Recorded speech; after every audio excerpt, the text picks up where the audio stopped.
നമസ്കാരം. തെരഞ്ഞെടുപ്പ് ഫലപ്രഖ്യാപനത്തിന് 10 ദിവസം മാത്രം ബാക്കി നിൽക്കെ വിദ്വേഷ പ്രചാരണത്തിന് പ്രധാനമന്ത്രിയെ സൗമ്യമായി ശാസിച്ചിരിക്കുകയാണ് തെരഞ്ഞെടുപ്പ് കമ്മീഷൻ. അതും പേരെടുത്ത് പറയാതെ. BJPക്കാണ് ഈ ശാസന തെരഞ്ഞെടുപ്പ് കമ്മീഷൻ നൽകിയിട്ടുള്ളത്. അഗ്നിപഥ് പദ്ധതിയെ വിമർശിച്ചതിന് കോൺഗ്രസിനെയും ശാസിച്ചിട്ടുണ്ട് കമ്മീഷൻ. 6ാം ഘട്ടത്തിൽ മറ്റന്നാൾ പോളിംഗ് നടക്കാനിരിക്കെ ഈ തെരഞ്ഞെടുപ്പ് ഓർമ്മപ്പെടുത്തുന്നത് എന്തൊക്കെയാണ്? സ്വാഗതം സ്പെഷ്യൽ എഡിഷനിലേക്ക്. നമ്മോടൊപ്പം അതിഥികളായി കോൺഗ്രസ് വക്താവ് അനിൽ ബോസ്, BJP വക്താവ് ഉല്ലാസ് ബാബു, CPM വക്താവ് ഡോക്ടർ എ സമ്പത്ത് എന്നിവർ.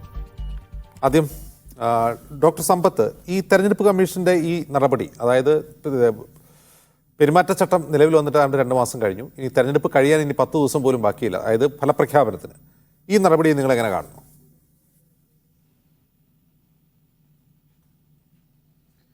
ഇത് അടുത്ത ലോക്സഭാ തെരഞ്ഞെടുപ്പിലേക്ക് അജിംസ ഇതിപ്പോൾ അടുത്തിനിയിപ്പോൾ ഉടനെ തന്നെ 19ാമത് ലോക്സഭാ തെരഞ്ഞെടുപ്പ് നടക്കുന്നുവെങ്കിലോ അല്ല ഇപ്പോൾ ഈ 18ാം ലോക്സഭാ തെരഞ്ഞെടുപ്പിൻ്റെ ഒരു തുടർച്ചയായി കുറേ സംസ്ഥാനങ്ങളിലേക്ക് നിയമസഭാ തെരഞ്ഞെടുപ്പുകൾ നടക്കുന്നു എങ്കിലോ നമ്മുടെ ഈ തെരഞ്ഞെടുപ്പ് കമ്മീഷൻ ഇപ്പോൾ നൽകിയതായിട്ടുള്ള ഈ ഒരു ഇതിന് വാണിംഗ് എന്നൊക്കെ അവർ പറയുന്നത് അങ്ങനെയാണല്ലോ, ഞാനത് ഇൻവെർട്ടർ കോമയിൽ ഇടുകയാണ്, ആ വാർണിംഗ് എന്നുള്ള ആ പദത്തെ.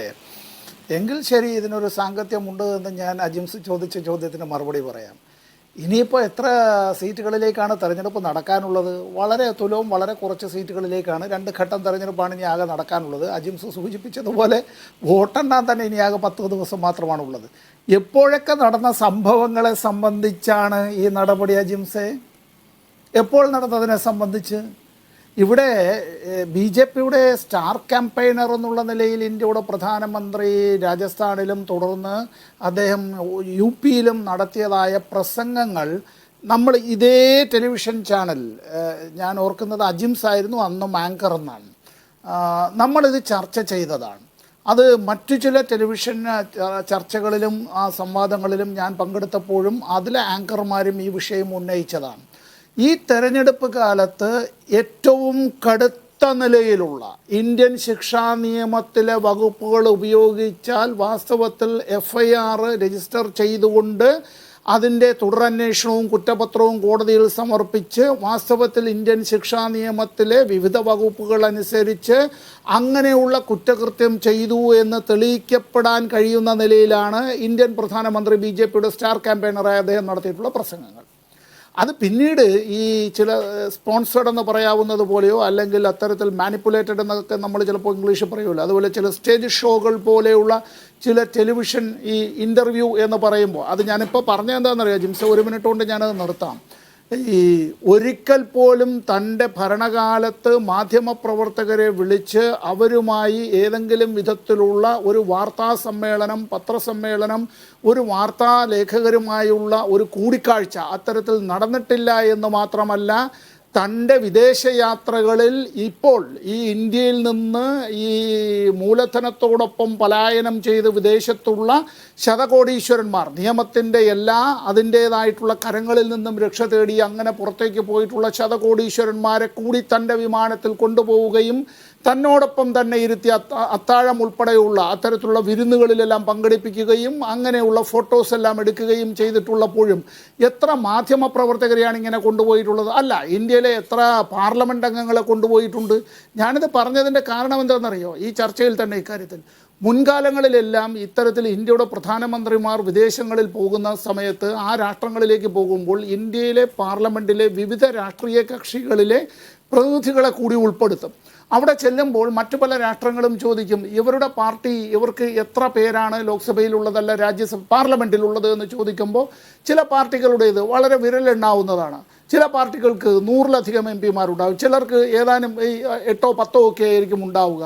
അവരോട് ഇന്ത്യയുടെ പ്രധാനമന്ത്രിമാർ പറയാറുണ്ടായിരുന്നത്, ഞാൻ ശ്രീ വാജ്പേയി ഉൾപ്പെടെയുള്ളവരുടെ പേര് പറഞ്ഞുകൊണ്ട് ഞാൻ പറയാം, ഏറ്റവും ഒടുവിലേക്ക് ഇവിടെ ഡോക്ടർ മൻമോഹൻ സിംഗ് കൂടി അദ്ദേഹം പ്രധാനമന്ത്രിയായിരുന്നപ്പോഴും ഒക്കെ അത് ഇന്ത്യക്ക് പുറത്ത് നമ്മൾ പ്രദർശിപ്പിക്കാറുള്ളത് എന്താണെന്നറിയോ? You see, this is the beauty and the strength of Indian democracy എന്നാണ്, ഇന്ത്യൻ ജനാധിപത്യത്തിൻ്റെ സൗന്ദര്യവും ശക്തിയുമാണ് എന്നാണ് പറയാറുള്ളത്.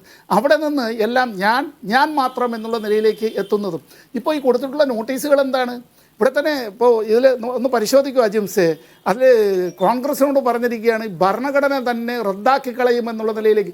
ഭരണഘടന മാറ്റുമെന്നാണ് കോൺഗ്രസ് നേതാക്കൾ പറഞ്ഞത്. BJP തുടർന്നും അധികാരത്തിൽ വന്നാൽ ഈ ഭരണഘടന നശിപ്പിക്കുമെന്നല്ല.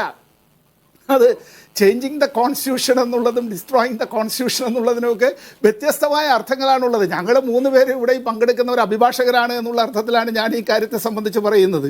ഇത് മാത്രമല്ലല്ലോ, ഇവിടെ ഈ ഏറ്റവും കൂടുതൽ ഈ വർഗീയ വിദ്വേഷം വെറുപ്പിൻ്റേതായിട്ടുള്ള രാഷ്ട്രീയ പ്രചരണത്തിൻ്റെ ഉപാധിയാക്കി മാറ്റിക്കൊണ്ട് പേരെടുത്ത് പറഞ്ഞുകൊണ്ട് ഇതെല്ലാം ചെയ്തിട്ടുള്ളത് ആരാ ചെയ്തിട്ടുള്ളത്? ഇപ്പോൾ നമ്മൾ ഈ ചർച്ച നടക്കുന്ന വേളയിൽ ഇതെല്ലാം വന്നതിന് ശേഷവും അസാമിലെ മുഖ്യമന്ത്രി ഇപ്പോൾ ഈ അദ്ദേഹം പട്നയിലാണെന്ന് ഞാൻ മനസ്സിലാക്കുന്നു. അദ്ദേഹം നടത്തിയിട്ടുള്ളൊരു പ്രസ്താവന വന്നിട്ടുണ്ട്. ജമാഅത്തെ നമ്മുടെ ഉലാമ ജമാഅത്തെ ഹിന്ദ് അവരുടേതായിട്ടുള്ള ഭാരവാഹികൾ ഇതിൽ ശക്തമായ പ്രതിഷേധം അവർ രേഖപ്പെടുത്തിയിട്ടുണ്ട്. അപ്പോൾ ഇത് തുടർന്നും BJP നടത്തിക്കൊണ്ടേയിരിക്കുകയാണ്. ഇതുകൊണ്ട് പ്രത്യേകിച്ച് ഒരു പ്രയോജനവുമില്ല. നേരത്തെ എടുക്കേണ്ടിയിരുന്ന നടപടിയാണ്. അതിന് BJPയുടെ മേലെ നടപടിയെടുക്കുക. ഇപ്പോൾ പഴയ ഒരു തെരഞ്ഞെടുപ്പ് കമ്മീഷൻ എന്ന് പറഞ്ഞിട്ടുള്ളൊരു വാചകമുണ്ടല്ലോ ഇതിനകത്ത്. ഈ എന്താ അത് ഇംഗ്ലീഷിലാണ്, അതൊരു സാഹിത്യ ഭാഷയാണ് അദ്ദേഹം അതിൽ ഉപയോഗിച്ചിട്ടുള്ളത്. മലയാള പരിഭാഷ ഇത് ഏതാണ്ട് ഇങ്ങനെയാണ്. എന്താ ഇത് സ്ട്രൈക്ക് ചെയ്യണം എന്ന് വെച്ചാൽ എയ്യണം എന്ന്, അല്ലെങ്കിൽ പിടികൂടണമെന്ന്, അല്ലെങ്കിൽ ഇതിന് നടപടിയെടുക്കണം എന്ന ആഗ്രഹമുണ്ട്. എന്നാൽ അതിന് കഴിയുന്നില്ല എന്നുള്ള നിലയിലേക്ക് മലയാളത്തിൽ നമ്മളൊരു ചൊല്ലില്ലേ, ഓടും കുതിര ചാടും കുതിര വെള്ളം കണ്ടാൽ നിൽക്കും കുതിര എന്നത്. അതാണ് ഇവിടെ സംഭവിച്ചിട്ടുള്ളത്. BJPക്കെതിരായും പ്രധാനമന്ത്രിക്കെതിരായും അങ്ങനെയുള്ള സ്റ്റാർ ക്യാമ്പയിനർമാരും മറ്റ് നേതാക്കളും എല്ലാം പറഞ്ഞിട്ടുള്ളത്, മുഖ്യമന്ത്രിമാർ ഉൾപ്പെടെയുള്ളവർ പറഞ്ഞിട്ടുള്ള കാര്യങ്ങൾ, അതിനെ സംബന്ധിച്ച് ഞങ്ങൾ എന്തെങ്കിലും ചെയ്തു എന്ന് തെരഞ്ഞെടുപ്പ് കമ്മീഷന് വരുത്തുന്നതിന് ഇപ്പുറത്ത് കോൺഗ്രസിൻ്റെ നേതാക്കളുടെ പ്രസ്താവനയും എടുത്തുകൊണ്ട് ഇത്തരത്തിൽ പറഞ്ഞു എന്നുള്ളതല്ലാതെ ഇത് രണ്ടും തമ്മിൽ ഒരു കാരണവശാലും തുലനം ചെയ്യാനായി കഴിയില്ല തന്നെ. ശരി, ശ്രീ അനിൽ ബോസ്, നിങ്ങൾക്കെതിരെയുമുണ്ട് വിമർശനം. എന്താണ് ആംഡ് ഫോഴ്സിനെ തെരഞ്ഞെടുപ്പ് പ്രചാരണത്തിൽ ഉപയോഗിച്ചു എന്നൊക്കെയാണ്. അതായത് അഗ്നിപഥ് പദ്ധതി പറ്റിയുള്ള പരാമർശത്തെക്കുറിച്ചാണ് തെരഞ്ഞെടുപ്പ് കമ്മീഷൻ്റെ വിമർശനം. അത് നിങ്ങൾ സ്വീകരിക്കുന്നുണ്ടോ? അതിനെ തെരഞ്ഞെടുപ്പ് കമ്മീഷൻ്റെ ശാസനയെ നിങ്ങൾ സ്വീകരിക്കുന്നുണ്ടോ? ഞാനിപ്പോൾ ഈ തെരഞ്ഞെടുപ്പ് കമ്മീഷൻ എടുക്കുന്ന നടപടികളെ സ്വാഗതം ചെയ്യാനുമില്ല, അതിനെ സീരിയസ് ആയിട്ട് എടുക്കാനും ഞാനില്ല. കാരണം അതൊക്കെ ഇപ്പോൾ വെറും റബ്ബർ സ്റ്റാമ്പായി മാറിയിരിക്കുന്ന കാലമാണ്. ഇലക്ഷൻ കമ്മീഷനൊക്കെ പവിത്രമായി വിലയുള്ള സന്ദർഭങ്ങൾ ഉണ്ടായിരുന്നു. ആണുങ്ങൾ ആ കസേരയിൽ ഇരുന്നപ്പോൾ സ്വതന്ത്രമായി കാര്യങ്ങൾ തീരുമാനിക്കുമ്പോൾ വളരെ വളരെ കൃത്യതയോടുകൂടി കാര്യങ്ങൾ നോക്കിക്കാണുകയും ഒക്കെ ചെയ്തിട്ടുള്ള സന്ദർഭങ്ങളിൽ വളരെ പ്രാധാന്യമാണ് അതിനുണ്ടായിരുന്നത്. ഇന്നിപ്പം എന്താണ്, ഭരിക്കുന്ന സർക്കാരിൻ്റെ കുഴലൂത്തുപാട്ടുകാർ എന്നല്ലാതെ വേറെന്താ പറയുക?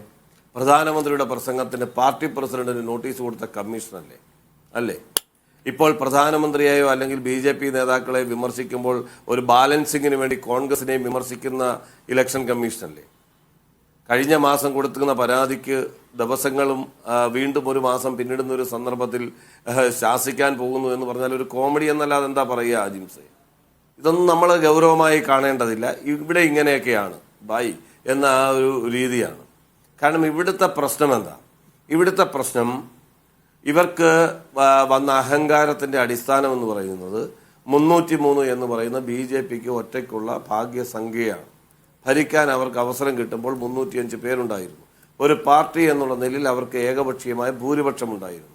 സഖ്യകക്ഷികളുടെ സഹായം കൂടിയാകുമ്പോൾ കൂടുതൽ ബലവാന്മാരാകും. അപ്പോൾ ആ ബലത്തിൻ്റെ അടിസ്ഥാനത്തിൽ എന്തുമാകാം, ഞങ്ങളുടെ വരുതിക്ക് നിൽക്കുന്നവർ മതി. അത് ജുഡീഷ്യറിയിലായാലും എക്സിക്യൂട്ടീവിലായാലും ഇലക്ഷൻ കമ്മീഷനായാലും എവിടെയായാലും ആ ഒരു സമീപനം സ്വീകരിക്കുകയും അതിന് പറ്റുന്ന ആളുകളെ താക്കോൽ സ്ഥാനങ്ങളിൽ കൊണ്ടിരുത്തുകയും ചെയ്തു കഴിഞ്ഞാൽ ഈ രാജ്യം ഇതിൻ്റെ അപ്പുറവും അനുഭവിക്കും. അതുകൊണ്ടാണ് നമ്മളിപ്പോൾ കണ്ടുകൊണ്ടിരിക്കുന്നത്, ഇവർ വിചാരിച്ചിരിക്കുന്നത് പ്രതിപക്ഷം പോരാ, അല്ലെ പ്രതിപക്ഷത്തിൻ്റെ പ്രവർത്തനങ്ങൾ പോരാ, പ്രതിപക്ഷത്തിന് ശക്തി കുറവാണ്, 50 സീറ്റ് പോലും പിടിക്കില്ല എന്ന് പറയുന്ന ഒരു രാഷ്ട്രീയ കാലാവസ്ഥയിൽ നിന്ന് മാറി 400 എന്ന് പറയുന്ന ഘോരഘോരമുള്ള പ്രഖ്യാപനത്തിൽ നിന്ന് താഴോട്ട് വന്നില്ലേ? ഇതൊരു സ്വാഭാവികമായ പ്രതികരണമാണ്. ഇന്ത്യൻ ജനത എന്ന് പറയുന്നത് വളരെ കൃത്യമായി ചിന്തിച്ച് വോട്ട് ചെയ്യുന്നവരാണ്. മാൽ പ്രാക്ടീസ് നടന്നില്ല എങ്കിൽ ഇപ്പോൾ തന്നെ വോട്ടിങ്ങിൻ്റെ കണക്കടക്കം പുറത്തുവിടാത്ത നിരവധി കാര്യങ്ങൾ ഇലക്ഷൻ കമ്മീഷൻ ചെയ്തുകൊണ്ടിരിക്കുകയാണ്. കോൺഗ്രസ് അടക്കമുള്ള ഇന്ത്യ സഖ്യത്തിൻ്റെ കക്ഷികൾ, പ്രത്യേകിച്ച് സുപ്രീം കോടതിയെ സമീപിക്കുന്നതിനെക്കുറിച്ചും നിയമപരമായ പോരാട്ടങ്ങൾ, ഈ പറയുന്ന അതാത് ദിവസം നടക്കുന്ന വോട്ടിങ്ങിന്റെ കണക്ക് പുറത്തുവിടാതിരിക്കുക, അതിന് വ്യക്തതയില്ലാത്ത സാഹചര്യങ്ങൾ സൃഷ്ടിക്കുക, ഇതെല്ലാം ഒരുപാട് ദുരൂഹത നിൽക്കുന്നുണ്ട്. അപ്പോൾ ഇത്തരം സാഹചര്യങ്ങളിൽ കോടതി മാത്രമാണ് ആശ്രയം. കോടതിയിൽ പോലും പാകപ്പിഴകൾ ഉണ്ട് എന്ന് നമ്മൾ പറയുമ്പോൾ അല്പമെങ്കിലും പ്രതീക്ഷയ്ക്ക് ഇട നൽകുന്ന ഒരിടം കോടതി മാത്രമാണ്. അപ്പോൾ അവിടെ സമീപിക്കുന്ന നിലയിലേക്ക് ഒരു തെരഞ്ഞെടുപ്പിന്റെ, ഒരു ജനാധിപത്യ വ്യവസ്ഥയിൽ ഒരു തെരഞ്ഞെടുപ്പിനെ നേരിടേണ്ട സമയത്ത് തന്നെ ആ തെരഞ്ഞെടുപ്പിൽ നടക്കുന്ന കാര്യങ്ങൾ വ്യക്തതയോടുകൂടിയും ശുദ്ധിയോടുകൂടിയും നടക്കാൻ കോടതിയുടെ മുൻപാകെ പോകേണ്ട ഒരു ഗതികേടിലാണ് ഇന്ത്യ. ഇവിടെ നിങ്ങളൊന്ന് ആലോചിച്ച് നോക്കുക. അജിംസ്, ഒറ്റ കാര്യം മാത്രം ഞാൻ സൂചിപ്പിക്കാൻ ആഗ്രഹിക്കുന്നു. ഈ തെരഞ്ഞെടുപ്പ് തുടങ്ങുന്ന മാർച്ച് മാസം ഒരു 20-ാം തീയതിക്ക് ശേഷമുള്ളൊരു ഘട്ടത്തിൽ എന്തായിരുന്നു അവസ്ഥ?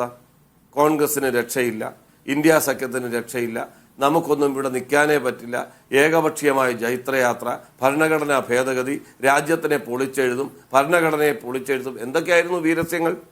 ഇതെല്ലാം വിനിയോഗിച്ചിട്ടും, ഈ സർക്കാരിന്റെ മുഴുവൻ സംവിധാനങ്ങളും വിനിയോഗിച്ചിട്ടും, കണക്കിൽപ്പെട്ടതും കണക്കിൽപ്പെടാത്തതുമായ കോടാനുകോടി രൂപ മുടക്കിയിട്ടും, വെല്ലുവിളിക്കാവുന്നതിന്റെ പരമാവധി വെല്ലുവിളിച്ചിട്ടും, മതപരമായി വിഭാഗീയത സൃഷ്ടിക്കാനുള്ള നിരവധി പ്രസംഗങ്ങൾ, ജൽപ്പനങ്ങൾ നടത്തിയിട്ടും ഇപ്പോഴെന്താ അവസ്ഥ? ഇവിടെ ജനങ്ങൾ സ്വാഭാവികമായി പ്രതികരിച്ചു തുടങ്ങിയിരിക്കുന്നു. നമ്മളൊക്കെ ചർച്ചകളിൽ പങ്കെടുക്കുമ്പോൾ UP-യിൽ 80 സീറ്റുണ്ടെങ്കിൽ അതിൽ 64 സീറ്റും NDAക്കാണ്, 62 BJPക്കും 2 അപ്നാദളിനും അടക്കം 64, 70 വരെ ഇവർക്ക് കിട്ടിയേക്കും എന്ന് മാർച്ച് 22 നടന്ന ചർച്ചയിൽ അത് എഴുതിത്തള്ളി ചർച്ചയിൽ പങ്കെടുത്ത ഒരാളാണ് ഞാൻ. ഇന്നത്തെ സ്ഥിതി എന്താ നാം കണ്ടുകൊണ്ടിരിക്കുന്നത്? ഇനി അടുത്ത ഒരു കാര്യം എടുക്കാം. BJP എന്ന് പറയുന്ന സംഘടനാ സംവിധാനത്തിന്റെ നട്ടൽ എന്ന് പറയുന്ന ആരാ? ഒരു സമാന്തര മിലിറ്ററി സംവിധാനം എന്ന് തന്നെ വിശേഷിപ്പിക്കാൻ കഴിയുന്ന രാഷ്ട്രീയ സ്വയം സേവകല്ലേ. ഇപ്പോൾ BJPയുടെ ലൈൻ എന്താ? RSSന്റെ ഈ തെരഞ്ഞെടുപ്പിലെ റോൾ എന്താ? ഈ തെരഞ്ഞെടുപ്പിൽ BJP പറയാണ് നിങ്ങൾ ഇല്ലേലും ഞങ്ങൾ ജയിക്കും എന്ന് പറയുന്ന അവസ്ഥയിലേക്ക്, RSSനെ പ്രകോപിപ്പിക്കേണ്ട അവസ്ഥയിലേക്ക് പോയിരിക്കുന്നു. BJPയുടെ ദേശീയ പ്രസിഡന്റ് അടക്കമുള്ള ആളുകൾ RSSനെതിരായി പ്രതികരിക്കുന്ന സ്ഥിതിയിലേക്ക് കാര്യങ്ങൾ മാറിയിരിക്കുന്നു. എന്തുകൊണ്ടാണ് മാറിയിരിക്കുന്നത്? ഇന്നലെ വരെ അവരുടെ സ്ട്രക്ചറിൽ ഏറ്റവും കടുത്തത് എന്നവർ വിശേഷിപ്പിച്ചിരുന്ന ഒരു വിഭാഗം, ആ വിഭാഗത്തിന് പോലും അംഗീകരിക്കാൻ കഴിയാത്ത സ്വേച്ഛാധിപത്യ ശൈലിയിലേക്ക് നിലവിലെ പ്രധാനമന്ത്രിയും ആഭ്യന്തരമന്ത്രിയും പോകുന്നു എന്ന രാഷ്ട്രീയ യാഥാർത്ഥ്യം അവർ തിരിച്ചറിയുന്നു. അതുകൊണ്ടാണ് ഇന്ത്യയിൽ BJP അധികാരത്തിലിരിക്കുമ്പോഴും ഇത്രയും വലിയ ഭൂരിപക്ഷമുള്ളപ്പോഴും ഒന്നാം നിര നേതാക്കളായി ഒരുപാട് ആളുകൾ ആ പാർട്ടിയിൽ ഉണ്ടായിരുന്നെങ്കിൽ അവരൊക്കെ അവരെയൊക്കെ ഒതുക്കി ഒഴിയാധാരമാക്കുമ്പോൾ ആ സംഘടനയെ പോലും, RSSനെ പോലും വെല്ലുവിളിക്കുന്ന നിലയിലേക്ക്, ഒരു ധാർഷ്ട്യത്തിലേക്ക് ഉയരാൻ കഴിയണമെങ്കിൽ അപ്പം അഹങ്കാരം തലയ്ക്ക് പിടിച്ച ഉന്മാദാവസ്ഥയിലാണ് ഈ ഗവൺമെന്റ്. അതുകൊണ്ട് എനിക്ക് 100% ഉറപ്പുണ്ട്, ഈ രാജ്യത്ത് ജനങ്ങൾ ഇതെല്ലാം കണ്ടുകൊണ്ട്, ഇലക്ഷൻ കമ്മീഷന്റെ അടക്കമുള്ള നടപടികൾ, ഈ പറയുന്ന ഭരണാധികാരികളുടെ ഏകപക്ഷീയമായ പോക്കടക്കം കണ്ടുകൊണ്ട്, ഞങ്ങളെ അനുകൂലിക്കുന്നവർ മാത്രമല്ലെന്നേ, രാഷ്ട്രീയമായി കോൺഗ്രസ്സുകാരല്ലാത്തവർ, രാഷ്ട്രീയമായി ഇന്ത്യ സഖ്യത്തിന്റെ ഭാഗമല്ലാത്തവർ, അവര് പോലും ഇന്ത്യ സഖ്യം എങ്ങനെയെങ്കിലും ഗവൺമെന്റ് ഉണ്ടാക്കണമെന്ന് ആഗ്രഹിക്കുകയും അതിനനുകൂലമായി ചിന്തിക്കുകയും ചെയ്യുന്ന അന്തരീക്ഷമാണ് ഈ രാജ്യം കണ്ടുകൊണ്ടിരിക്കുന്നത്. അത് പൂർണ്ണ വിജയത്തിലെത്തും. കാരണം ഇത് ശരിയുള്ള ഒരു രാജ്യമാണ്, സത്യസന്ധമായ ഒരു സമയത്ത് ജനിച്ച ഒരു രാജ്യമാണ്. നമ്മൾ പറയത്തില്ലേ, ഇത് പ്രകൃതിയുടെ ഒരു നിയോഗം എന്നുള്ള നിലയിൽ ജൂൺ 4 കഴിയുമ്പോൾ നമുക്ക് മനസ്സിലാകും അഹങ്കാരത്തിന് എന്താണ് ഈ രാജ്യം വിധിക്കാൻ പോകുന്ന ശിക്ഷയെന്ന്. ശരി, അഡ്വക്കേറ്റ് ഉല്ലാസബാബു, ഈ കോൺഗ്രസിനെയും BJPയും വിമർശിച്ചിട്ടുണ്ട്. കോൺഗ്രസിന്റെയും നേതാക്കളുടെ പേരെടുത്ത് പറഞ്ഞല്ല വിമർശിച്ചത്, BJPയെ സംബന്ധിച്ച് പ്രധാനമന്ത്രിയുടെ പേരെടുത്ത് പറഞ്ഞല്ല വിമർശനം. അപ്പോൾ ഒരു സ്റ്റാർ ക്യാമ്പയിനർ ചെയ്ത തെറ്റിനെ പാർട്ടിയെയാണോ ശാസിക്കേണ്ടത് എന്നൊരു ക്വസ്റ്റ്യൻ ഉണ്ട്.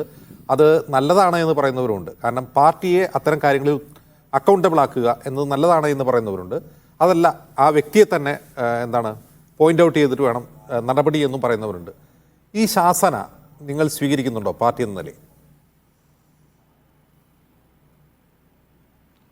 ശ്രീ അജിംസ്, ഇലക്ഷൻ കമ്മീഷൻ എന്ന് പറയപ്പെടുന്നത് ഒരു സ്വതന്ത്ര ചുമതലയുള്ള സംവിധാനമാണ്. അത് എനിക്കും അജിംസിനൊക്കെ അറിയാമല്ലോ.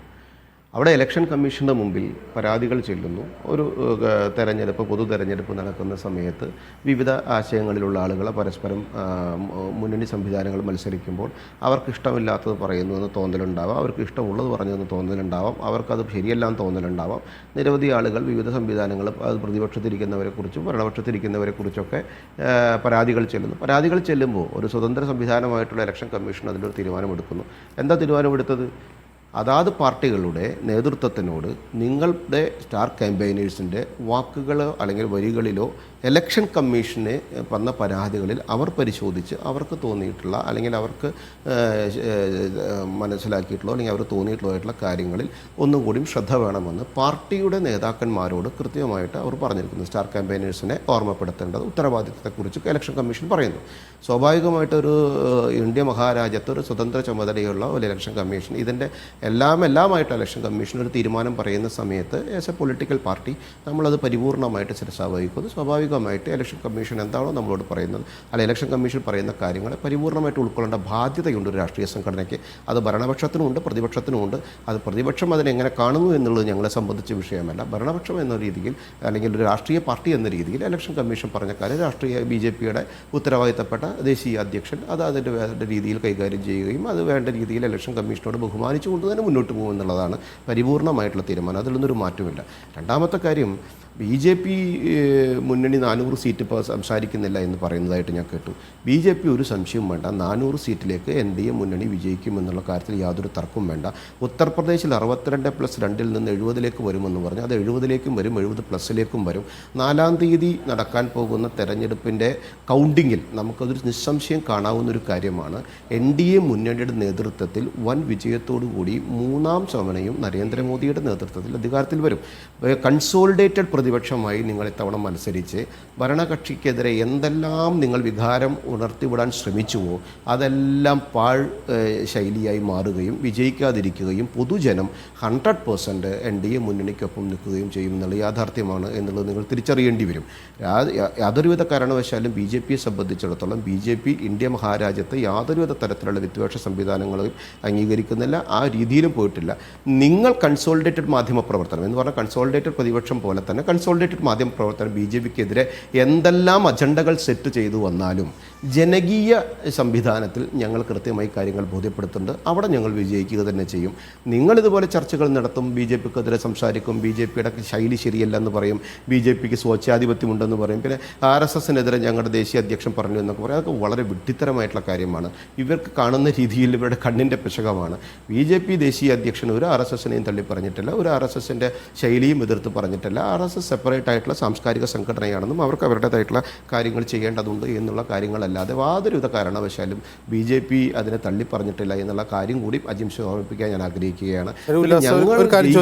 കാണുന്ന സമയത്ത് പോകുന്ന ആളുകളുടെ ഒരു വിഷമം തെരഞ്ഞെടുപ്പ് കമ്മീഷന്റെ ശാസന നിങ്ങൾ സ്വീകരിക്കുന്നു എന്ന് പറയുമ്പോൾ പ്രധാനമന്ത്രി നരേന്ദ്രമോദി ഉപയോഗിച്ച വാക്കുകൾ തെറ്റാണെന്ന് നിങ്ങൾ സമ്മതിക്കുകയാണോ? അങ്ങനെയല്ലല്ലോ ജിംസ്. തെരഞ്ഞെടുപ്പ് കമ്മീഷൻ്റെ വാക്കുകൾ സ്വീകരിക്കേണ്ട ബാധ്യത ആസ് എ പൊളിറ്റിക്കൽ പാർട്ടി നമുക്കുണ്ട്. സ്വാഭാവികമായിട്ട് തെരഞ്ഞെടുപ്പ് കമ്മീഷൻ പാർട്ടി അധ്യക്ഷനെ അല്ലെങ്കിൽ പാർട്ടിയെ ഒരു കാര്യം പറയുന്ന സമയത്ത് അവിടെ തെരഞ്ഞെടുപ്പ് കമ്മീഷനെ അംഗീകരിക്കേണ്ട ബാധ്യതയുണ്ട്. അവിടെ വീണ്ടും യാതൊരുവിധ കാരണവശാലും ചോദ്യത്തിൻ്റെ ആവശ്യമില്ല.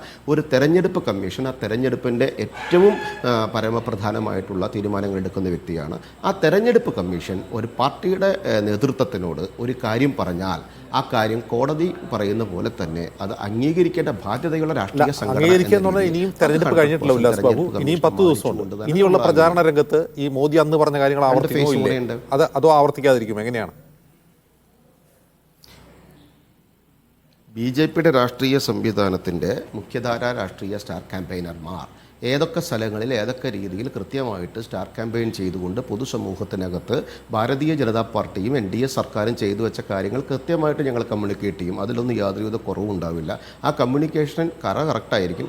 തെരഞ്ഞെടുപ്പ് കമ്മീഷൻ പറഞ്ഞിട്ടുള്ള കാര്യങ്ങളിൽ ഏതെങ്കിലും തരത്തിലുള്ള കാര്യങ്ങൾ ഞങ്ങൾ ശ്രദ്ധിക്കേണ്ടതുണ്ട് എങ്കിൽ പരിപൂർണമായിട്ട് ശ്രദ്ധിക്കും. അതിലൊന്നും യാതൊരുവിധ തർക്കമുള്ള കാര്യമില്ല ജിംസെ. ശരി, ഇനി ഒരു കാര്യം കൂടി ചോദിച്ചോട്ടെ. ഈ 400 സീറ്റ് എന്തായാലും കടക്കുമെന്ന് ഉല്ലാസ് ബാബു പറയുന്നുണ്ട്. ഇപ്പോൾ രാജസ്ഥാൻ, മധ്യപ്രദേശ്, കർണാടക, ബീഹാർ, UP ഈ സംസ്ഥാനങ്ങളിൽ, വലിയ സംസ്ഥാനങ്ങളിൽ, അന്ന് മഹാരാഷ്ട്രയും ഒരു പരിധി വരെ ബഹുഭൂരിഭാഗം സീറ്റുകൾ നിങ്ങളുടെ കയ്യിലാണുള്ളത്. ഇനിയിപ്പോൾ UPയിലെ മുഴുവൻ സീറ്റ് നിങ്ങൾ നേടുകയാണെന്ന് കരുതുക. ഈ 400 എങ്ങനെ കടക്കും? ജെയിംസ്, ഒരു കാര്യം നിങ്ങൾ മനസ്സിലാക്കണം. നിങ്ങൾ സൗത്ത് ഇന്ത്യയിൽ ബി ജെ പിക്ക് നിലം തൊടാൻ സാധിക്കില്ല, സൗത്ത് ഇന്ത്യയിൽ ബി ജെ പി തെരഞ്ഞെടുപ്പിൽ പരാജയപ്പെടും എന്നൊക്കെ നിങ്ങളുണ്ടാക്കിയിട്ടുള്ളൊരു നെഗറ്റീവ് അല്ലേ? ഒരു സംശയവും വേണ്ട സർ, സൗത്ത് ഇന്ത്യയിലും ബി ജെ പി കയറും, ഒരു സംശയം വേണ്ട. നല്ല രീതിയിൽ ബി ജെ പി ഏതൊക്കെ സ്റ്റേറ്റിലാണ് അറിയാൻ വേണ്ടിയാണ്? അത് ആന്ധ്രയിലുണ്ടാവും, തെലങ്കാനയിലുണ്ടാവും, തമിഴ്നാട്ടിലുണ്ടാവും, കേരളത്തിലും ഉണ്ടാവും സർ. തമിഴ്നാട്ടിലും ആന്ധ്രയിലും തെലങ്കാനയിലും ഒക്കെ ഉണ്ടാവും. നോക്കൂ, നാളെ ഞങ്ങളുടെ മുന്നണി എന്ന് ഞങ്ങൾ കൃത്യമായി പറഞ്ഞല്ലോ 400 സീറ്റിലേക്ക്. ഓക്കെ, അപ്പോൾ നോക്കൂ, ഞാനൊരു കാര്യം കൂടി പറഞ്ഞുതരാം. ബീഹാറിലും ജമ്മു കാശ്മീരിലും ഹരിയാനയിലും ഡൽഹിയിലും അതുപോലെ ഒഡീഷ, ഉത്തർപ്രദേശ്, വെസ്റ്റ് ബംഗാൾ, ജാർഖണ്ഡ് ഇത്യാദി സ്ഥലങ്ങളിലൊക്കെ നാളെ തെരഞ്ഞെടുപ്പുകൾ നടക്കും. മീൻസ് ഈ ഫേസിൽ തെരഞ്ഞെടുപ്പുകൾ നടക്കാൻ പോവുകയാണ്. ആ തെരഞ്ഞെടുപ്പുകളിൽ ഞങ്ങൾക്കുണ്ടായിരുന്ന 41 നിന്ന് ഞങ്ങൾ വീണ്ടും സീറ്റുകൾ ഉയർത്തും. ഞങ്ങളെ സംബന്ധിച്ചിടത്തോളം കേവല ഭൂരിപക്ഷവും അതിനപ്പുറത്തേക്കും ഈ കഴിഞ്ഞ തെരഞ്ഞെടുപ്പിൽ ഞങ്ങൾക്ക് നേടാൻ സാധിച്ചു എന്നുള്ളത് തന്നെയാണ് ഞങ്ങളുടെ 100% വിലയിരുത്തലുകളും. 400ലേക്ക് എത്താൻ ഞങ്ങൾക്ക് യാതൊരുവിധ ബുദ്ധിമുട്ടുകളും ജനങ്ങൾ ഞങ്ങൾക്ക് പരിപൂർണമായിട്ടുള്ള സ്വീകരണവും പരിപൂർണമായ തെരഞ്ഞെടുപ്പിൽ വിജയവും തരുമെന്നുള്ള ഉറപ്പിൽ തന്നെയാണ് ഞങ്ങൾ കാണുന്നത്. സൗത്ത് ഇന്ത്യയിലും നോർത്ത് ഇന്ത്യയിലും എല്ലാ സ്ഥലത്തും, അത് കിഴക്കായിക്കോട്ടെ, പടിഞ്ഞാറായിക്കോട്ടെ, തെക്കായിക്കോട്ടെ, വടക്കായിട്ട് ബി ജെ പി 100% ഇന്ത്യ മഹാരാജ്യത്ത് 400 സീറ്റുകൾ ബി ജെ പിയുടെ നേതൃത്വത്തിലുള്ള NDA മുന്നണി വിജയിക്കുമെന്നുള്ള കാര്യത്തിൽ നിസ്സംശയം പറയാം. അതിൽ വിഷമം വിചാരിച്ചിട്ട് കാര്യമില്ല. കാരണം ഞങ്ങളുടെ 10 വർഷക്കാലത്തെ പ്രവർത്തനത്തിൻ്റെ ഗുണമാണ് ഞങ്ങൾ വാങ്ങിക്കുന്നത്. അത് നിങ്ങളുടെ പ്രതിപക്ഷത്തിൽ അതിൽ സങ്കടം ഉണ്ടാവും, ദേഷ്യം ഉണ്ടാവും, നിങ്ങളെല്ലാവരും കൂട്ടിപ്പിടിച്ച് ഞങ്ങൾക്കെതിരെ ശക്തമായി നിങ്ങൾ പ്രവർത്തിച്ചിട്ടുണ്ടാകും. പക്ഷെ അത് വിജയം കാണില്ല എന്ന് യാഥാർത്ഥ്യമല്ലേ? അതിലെന്താ കുഴപ്പമുള്ളത്? ഞങ്ങളുടെ രാഷ്ട്രീയം ഞങ്ങൾ കൊണ്ട് നടക്കും, ഞങ്ങളുടെ രാഷ്ട്രീയം ജനങ്ങൾ അംഗീകരിക്കും. അതിൽ നിങ്ങൾക്ക് ബുദ്ധിമുട്ടുണ്ടായിട്ട് കാര്യമില്ല. നിങ്ങളുടെ രാഷ്ട്രീയം പരാജയപ്പെടുന്നു, നിങ്ങളുടെ വാദമുഖങ്ങൾ പരാജയപ്പെടുന്നു, നിങ്ങൾ മുന്നോട്ട് വെക്കുന്ന ആശയങ്ങൾ പരാജയപ്പെടുന്നു. അത് നിങ്ങളുടെ രാഷ്ട്രീയ പാർട്ടിയുടെ പരാജയമാണ്. അത് ഞങ്ങളുടെ അടുത്ത് കൊഞ്ഞനം കുത്തിയിട്ടോ ഞങ്ങളുടെ മുഖം തിരിച്ചിട്ടോ ഞങ്ങൾ ചെയ്യുന്നത് തെറ്റാണെന്ന് വ്യാഖ്യാനിച്ചിട്ട് കാര്യമില്ല. അവനവൻ്റെ പാർട്ടി ശരിയാക്കാൻ ശ്രമിക്കുക, അത്രയും നിങ്ങൾ ചെയ്യേണ്ടത്. അടൂർ ഉല്ലാസ് ബാബു, ഈ പൊതുവെ ഉത്തരേന്ത്യയിൽ വരുന്ന ഒരു റിപ്പോർട്ട് ഇതാണ്: ഇത് RSS ബി ജെ പിക്ക് വേണ്ടി, RSS പ്രവർത്തകർ കേഡേഴ്സ് ബി ജെ പിക്ക് വേണ്ടി വോട്ട് പിടിക്കാൻ ഇറങ്ങുന്നില്ല. അപ്പോൾ ഈ ചോദ്യം ഉന്നയിച്ചപ്പോഴാണ് JP നഡ്ഡ പറഞ്ഞത് അതിൻ്റെ ആവശ്യമില്ല, ഞങ്ങൾ തന്നെ മതിയാണ്, ഞങ്ങൾ തന്നെ ക്യാപ്പബിൾ ആണ് എന്ന് അദ്ദേഹം പറഞ്ഞത്. അതുകൊണ്ടാണ് BJP ഒരു ക്യാപ്പബിൾ ആയിട്ടുള്ള പാർട്ടിയാണ്. മുമ്പ് ഞങ്ങൾ അത്ര ശക്തിയില്ലായിരുന്നു, ഇപ്പോൾ RSS അത്തരം കാര്യങ്ങൾ ഞങ്ങളെ സഹായിക്കുമായിരുന്നു, ഇപ്പം അതിൻ്റെ ആവശ്യമില്ല എന്നാണ് പറഞ്ഞത്. ശരിക്കും RSS ഇറങ്ങുന്നില്ലേ? അല്ല, സംഘപരിവാർ പ്രസ്ഥാനങ്ങൾ ഒരുമിച്ച് നിന്നുകൊണ്ട് തന്നെയാണ് ഈ തെരഞ്ഞെടുപ്പിനെ നേരിടുന്നതും ഈ തെരഞ്ഞെടുപ്പിൽ പ്രവർത്തിക്കുന്നതും. പിന്നെ നിങ്ങളൊക്കെ ഉദ്ദേശിക്കുന്ന പോലെ തന്നെ, അല്ലെങ്കിൽ പ്രതിപക്ഷം ഉദ്ദേശിക്കുന്ന രീതിയിൽ ആകണം അവരുടെ പ്രവർത്തനമെന്ന് നിങ്ങളും ശാഠ്യം പിടിക്കരുതെന്നേ. അവിടെ സംഘപരിവാർ പ്രസ്ഥാനങ്ങൾ BJPയുടെ നേതൃത്വത്തിൽ BJP നിശ്ചയിക്കുന്ന ശൈലിയിൽ കൃത്യമായിട്ട് ഇലക്ഷൻ വർക്കുകളിൽ കറക്റ്റായിട്ട് ഇടപെടുകയും സംഘടനാ സംവിധാനങ്ങൾ ചലിപ്പിക്കുകയും ചെയ്യുന്നുണ്ട്. നിങ്ങൾക്കത് കാണാൻ സാധിക്കാത്തത് തെരഞ്ഞെടുപ്പിന് നേതൃത്വം നൽകുന്നത് BJP ആണ്, RSS അല്ല. തെരഞ്ഞെടുപ്പിൽ നേതൃത്വം നൽകേണ്ടത് ഒരു രാഷ്ട്രീയ പാർട്ടി എന്ന രീതിയിൽ തെരഞ്ഞെടുപ്പിൽ നേതൃത്വം കൊടുക്കുന്ന BJPക്കൊപ്പം എല്ലാ സംഘപരിവാർ പ്രസ്ഥാനങ്ങളും കൃത്യമായിട്ട് ഇടപെടേണ്ട രീതിയിൽ, ഇടപെടേണ്ട സമയത്ത്, ഇടപെടേണ്ട ശൈലിയിൽ ഇടപെട്ടോളും. അതിലൊന്നും നിങ്ങൾ വിഷമം വിചാരിക്കേണ്ട. അത് BJPയുടെ കാര്യമല്ലേ, ഞങ്ങളത് കൃത്യമായി നടപ്പാക്കിക്കൊള്ളാന്നേ, നിങ്ങൾ അതിലൊന്നും ടെൻഷൻ ആവണ്ട. ഓക്കെ, അല്ല ചോദിച്ചതാണ്, നിങ്ങളുടെ പാർട്ടി അധ്യക്ഷൻ തന്നെ കാര്യങ്ങളിൽ പറഞ്ഞപ്പോൾ ഞാൻ ചോദിച്ചു എന്നേ ഉള്ളൂ. ശ്രീ ഡോക്ടർ സമ്പത്ത്, ഈ 400 സീറ്റ് എന്ന് BJP ഇപ്പോൾ വാക്കുകളൊക്കെ വളരെ കറക്റ്റായിരുന്നു. കറക്റ്റാണ്, ഞാൻ അത് കറക്റ്റായി തന്നെയാണ് ഉദ്ധരിച്ചത്. ഞാൻ അതിൽ ഒരു മാറ്റത്തിലും വരുത്തിയിട്ടില്ല, അദ്ദേഹം പറഞ്ഞ കാര്യം തന്നെയാണ് ഉദ്ധരിച്ചത്. ശ്രീ ഡോക്ടർ സമ്പത്ത്, ഈ 400 സീറ്റ് എന്ന കാര്യത്തിൽ BJP ആത്മവിശ്വാസം പുലർത്തുന്നില്ല. അതിനിടെ 2 പ്രധാനപ്പെട്ട തെരഞ്ഞെടുപ്പ് വിദഗ്ധർ, ഒരാൾ യോഗേന്ദ്ര യാദവ് ഇന്ത്യ മുന്നണിയെക്കുറിച്ച് വലിയ പ്രതീക്ഷ വച്ചു പുലർത്തുന്നു.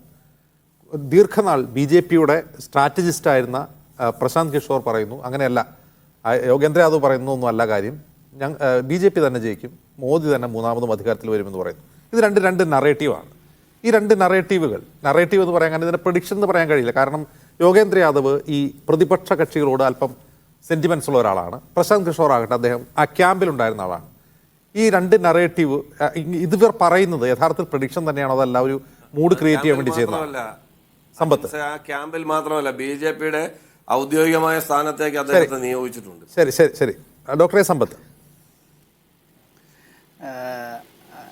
അജിംസെ, ഈ പ്രസിദ്ധമായൊരു പുസ്തകമുണ്ടല്ലോ, ഈ മാനേജ്മെൻറ്റ് വിദ്യാർത്ഥികൾ പഠിക്കുന്നതായിട്ടുള്ള ഈ count your chickens before they are hatched എന്ന. അങ്ങനെ എന്തായാലും ഞാനിപ്പോൾ പറയാൻ ആളല്ല. ഇവിടെ നമ്മൾ ഈ തെരഞ്ഞെടുപ്പ് കമ്മീഷനുമായി ബന്ധപ്പെട്ട് നമ്മൾ ഇന്നിപ്പോൾ അജിംസ് നമ്മൾ ഈ കാര്യത്തിൽ നയിക്കുന്നതായിട്ടുള്ള ഈ ചർച്ചയിലെ, അപ്പോൾ എൻ്റെ 2 അഭിഭാഷക സുഹൃത്തുക്കളും പറഞ്ഞതുമായി ബന്ധപ്പെട്ട് ഇപ്പോൾ വളരെ വാശിയേറിയ ഒരു തെരഞ്ഞെടുപ്പിൻ്റെ കാര്യത്തിലുള്ളൊരു പോരാട്ടം പോലെ ഞങ്ങൾ 3 പേരും നടത്തേണ്ടതില്ലല്ലോ. നമ്മുടെ ഇന്ത്യയുടെ ഭരണഘടനയിലെ അനുച്ഛേദം 324 അതിലാണ് ഈ തെരഞ്ഞെടുപ്പ് കമ്മീഷനെക്കുറിച്ച് പറയുന്നത്. ആ തെരഞ്ഞെടുപ്പ് കമ്മീഷൻ അതുമായി ബന്ധപ്പെട്ട നിയമനങ്ങൾ അത്തരം കാര്യങ്ങളെ സംബന്ധിച്ചെല്ലാം പറയുമ്പോൾ അത് രാഷ്ട്രപതിയാണ് നിയമിക്കുന്നത്. രാഷ്ട്രപതി തെരഞ്ഞെടുപ്പ് കമ്മീഷനെ നിയമിക്കുന്നത് എങ്ങനെയാണ്? അത് ഒരു ചീഫ് ഇലക്ഷൻ കമ്മീഷണറും മറ്റ് കമ്മീഷണർമാരും ഉണ്ടാകാം. എത്ര എന്നുള്ളതിനെ സംബന്ധിച്ച് ഭരണഘടനയിൽ പറയുന്നില്ല. കാലാകാലങ്ങളിൽ അത് പാർലമെൻറ്റാണ് തീരുമാനിക്കേണ്ടത്. അപ്പോൾ ഈ രാഷ്ട്രപതി എങ്ങനെയാണ് പ്രവർത്തിക്കുക? അത് ഈ യൂണിയൻ ക്യാബിനറ്റിൻ്റെ യൂണിയൻ മന്ത്രിസഭയുടെ ഉപദേശം എന്ന് നമ്മൾ ഇൻവേർട്ട് കോമയിൽ പറഞ്ഞാലും advice of the council of ministers എന്ന് പറഞ്ഞാലും അത് തന്നെയാണ് ബാധകം. നമ്മൾ ഇവിടെ കൊടുത്തിട്ടുള്ള ഈ നോട്ടീസുമായി ബന്ധപ്പെട്ട ഒരു കാര്യത്തിൽ വരുമ്പോൾ ഇവിടെ കോൺഗ്രസ്സിന് നൽകിയ നോട്ടീസിൽ പറയുകയാണ്. ഞാൻ ആ ഭാഗം ഒന്ന് വായിക്കാം. അതിൽ ഈ കമ്മീഷൻ പറഞ്ഞിരിക്കുകയാണ്, അതിൽ BJP ആണ് ആ പരാതി കൊടുത്തത്. കൗതുകകരമായ കാര്യം, ഇന്ത്യയുടെ രാഷ്ട്രപതിയായ ശ്രീമതി ദ്രൗപദി മുർമുവിനെ ഈ രാമജന്മഭൂമിയുടെ ഉദ്ഘാടന ചടങ്ങിനും ഇന്ത്യയുടെ പുതിയ പാർലമെൻറ്റ് മന്ദിരത്തിൻ്റെ ഉദ്ഘാടന ചടങ്ങിനും ക്ഷണിക്കാതിരുന്നതുമായി ബന്ധപ്പെട്ട കാര്യം. അപ്പോൾ അത് പറയരുത് എന്നാണ്. തെരഞ്ഞെടുപ്പ് പ്രഖ്യാപിക്കുന്നതിനും വളരെ മുമ്പ്, മോഡൽ കോഡ് ഓഫ് കോണ്ടക്റ്റ് വരുന്നതിനും വളരെ മുമ്പാണ് ഇന്ത്യയുടെ പുതിയ ഈ സെൻട്രൽ ഹാളില്ലാത്തതായ പുതിയ പാർലമെൻറ്റ് മന്ദിരത്തിൻ്റെ ഉദ്ഘാടനം. സൗമ്യവും ദീപ്തവും സ്നേഹമയവുമായിട്ടുള്ള 3 മുഖങ്ങളുള്ള ഈ അശോക സ്തംഭത്തിലെ 3 സിംഹങ്ങളുടെ ആ മുഖമുദ്രയ്ക്ക് പകരം അവിടെ ക്രൂരതയും ബീഭത്സതയും ദുഷ്ടതയും നിറഞ്ഞതായിട്ടുള്ള 3 മുഖങ്ങളെ അടക്കം നമ്മൾ വെച്ചു. ഞാൻ ഈ ചെങ്കോലിൻ്റെ കാര്യവും മറ്റൊന്നും പറയുന്നില്ല. അന്ന് ഈ ഇന്ത്യയിലെ വിവിധ രാഷ്ട്രീയ കക്ഷികൾ, ഞാൻ ഉൾപ്പെടുന്ന CPM ഉൾപ്പെടെയുള്ളവർ മാത്രമല്ല, വിവിധ മാധ്യമങ്ങളും പാർലമെൻറ്റ് എന്നത് ഭരണഘടനയനുസരിച്ച് രാഷ്ട്രപതിയും പാർലമെൻറ്റ് അംഗങ്ങളും ചേർന്നതാണ്. രാഷ്ട്രപതി തിരഞ്ഞെടുക്കപ്പെട്ട അങ്ങനെ ജനങ്ങളിൽ നിന്ന് നേരിട്ട് വന്നയാളല്ല. രാഷ്ട്രപതിയെ തിരഞ്ഞെടുക്കുന്ന അങ്ങനെയല്ല. പിന്നെ നമ്മൾ MP-മാരും MLA-മാരുമാണ്. ആ ഇലക്ട്രൽ കോളേജാണ്. പക്ഷേ രാഷ്ട്രപതി ഇല്ലാതെ ഒരു പാർലമെൻ്റ് ഇല്ല ഇന്ത്യയിൽ. ആ രാഷ്ട്രപതിയെയാണ് അവിടെ നിന്ന് ബോധപൂർവം ഒഴിവാക്കിയത്. ബോധപൂർവം എന്ന് ഞാൻ അടിവരയിട്ട് പറയുകയാണ്. ഇത് ഈ തെരഞ്ഞെടുപ്പ് പ്രഖ്യാപിച്ചപ്പോഴല്ലല്ലോ അജിംസെ ഈ ചർച്ച വന്നത്. അപ്പോൾ ഇത് തെരഞ്ഞെടുപ്പ് കാലത്ത് എൻ്റെ ഇലക്ഷൻ കമ്മീഷൻ ഈ കാര്യത്തെ കൊണ്ടുവരികയാണ്. തീരുന്നില്ല. ഇവിടെ കോൺഗ്രസിനോട് പറഞ്ഞിരിക്കുകയാണ്, ഭരണഘടന BJP അധികാരത്തിൽ വന്നാൽ ഈ ഭരണഘടനയെ നശിപ്പിക്കുമോ? അങ്ങനെ അല്ല, അങ്ങനെ ഒരു വാക്കേ ഉപയോഗിച്ചിട്ടില്ല. തെരഞ്ഞെടുപ്പ് കമ്മീഷൻ്റേതായിട്ടുള്ള അത്തരത്തിലുള്ള നിർദ്ദേശങ്ങൾ പാലിക്കാൻ തെരഞ്ഞെടുപ്പ് രാഷ്ട്രീയ പാർട്ടികൾ ബാധ്യസ്ഥമാണ്. ഭരണഘടനയോട് കൂറും വിശ്വാസവും പ്രഖ്യാപിച്ചിട്ടുള്ള രാഷ്ട്രീയ പാർട്ടികളാണ് നമ്മുടെ ഈ തെരഞ്ഞെടുപ്പിൽ മത്സരിക്കുന്നത്. സ്ഥാനാർത്ഥികളും ബാധ്യസ്ഥരാണ്, അവരുടെ ഏജന്റന്മാരും പ്രവർത്തകരും എല്ലാവരും ബാധ്യസ്ഥരാണ്. അതുകൊണ്ട് തെരഞ്ഞെടുപ്പ് കമ്മീഷൻ അൺക്വസ്റ്റ്യനബിൾ ആണ് എന്ന് പറയരുത്. എന്തുകൊണ്ട്? ഞാനിപ്പോൾ ഇത് പറയാൻ കാരണം, ലോക്സഭാ തെരഞ്ഞെടുപ്പുമായി ബന്ധപ്പെട്ട് പശ്ചിമ ബംഗാളിൽ അവിടെ BJPയുടെ സംസ്ഥാന പ്രസിഡന്റ് നടത്തിയിട്ടുള്ള ചില പ്രസ്താവനകളുമായി ബന്ധപ്പെട്ട് അവിടെ തൃണമൂൽ കോൺഗ്രസ് കൽക്കട്ട ഹൈക്കോടതിയിൽ ഒരു ഹർജി നൽകി. ആ ഹർജി നൽകിയത് BJPയുടെ സംസ്ഥാന പ്രസിഡന്റ് സുവേന്ദു അധികാരി അല്ലേ, നമ്മൾ ഈ വളരെ ഡിറോഗേറ്ററി ആയിട്ടുള്ള അദ്ദേഹത്തിൻ്റെ അപ്പോൾ അതുമായി ബന്ധപ്പെട്ട് ഇവിടെ തെരഞ്ഞെടുപ്പ് കമ്മീഷനോട് ഹൈക്കോടതി ചോദിച്ചൊരു കാര്യമാണ്.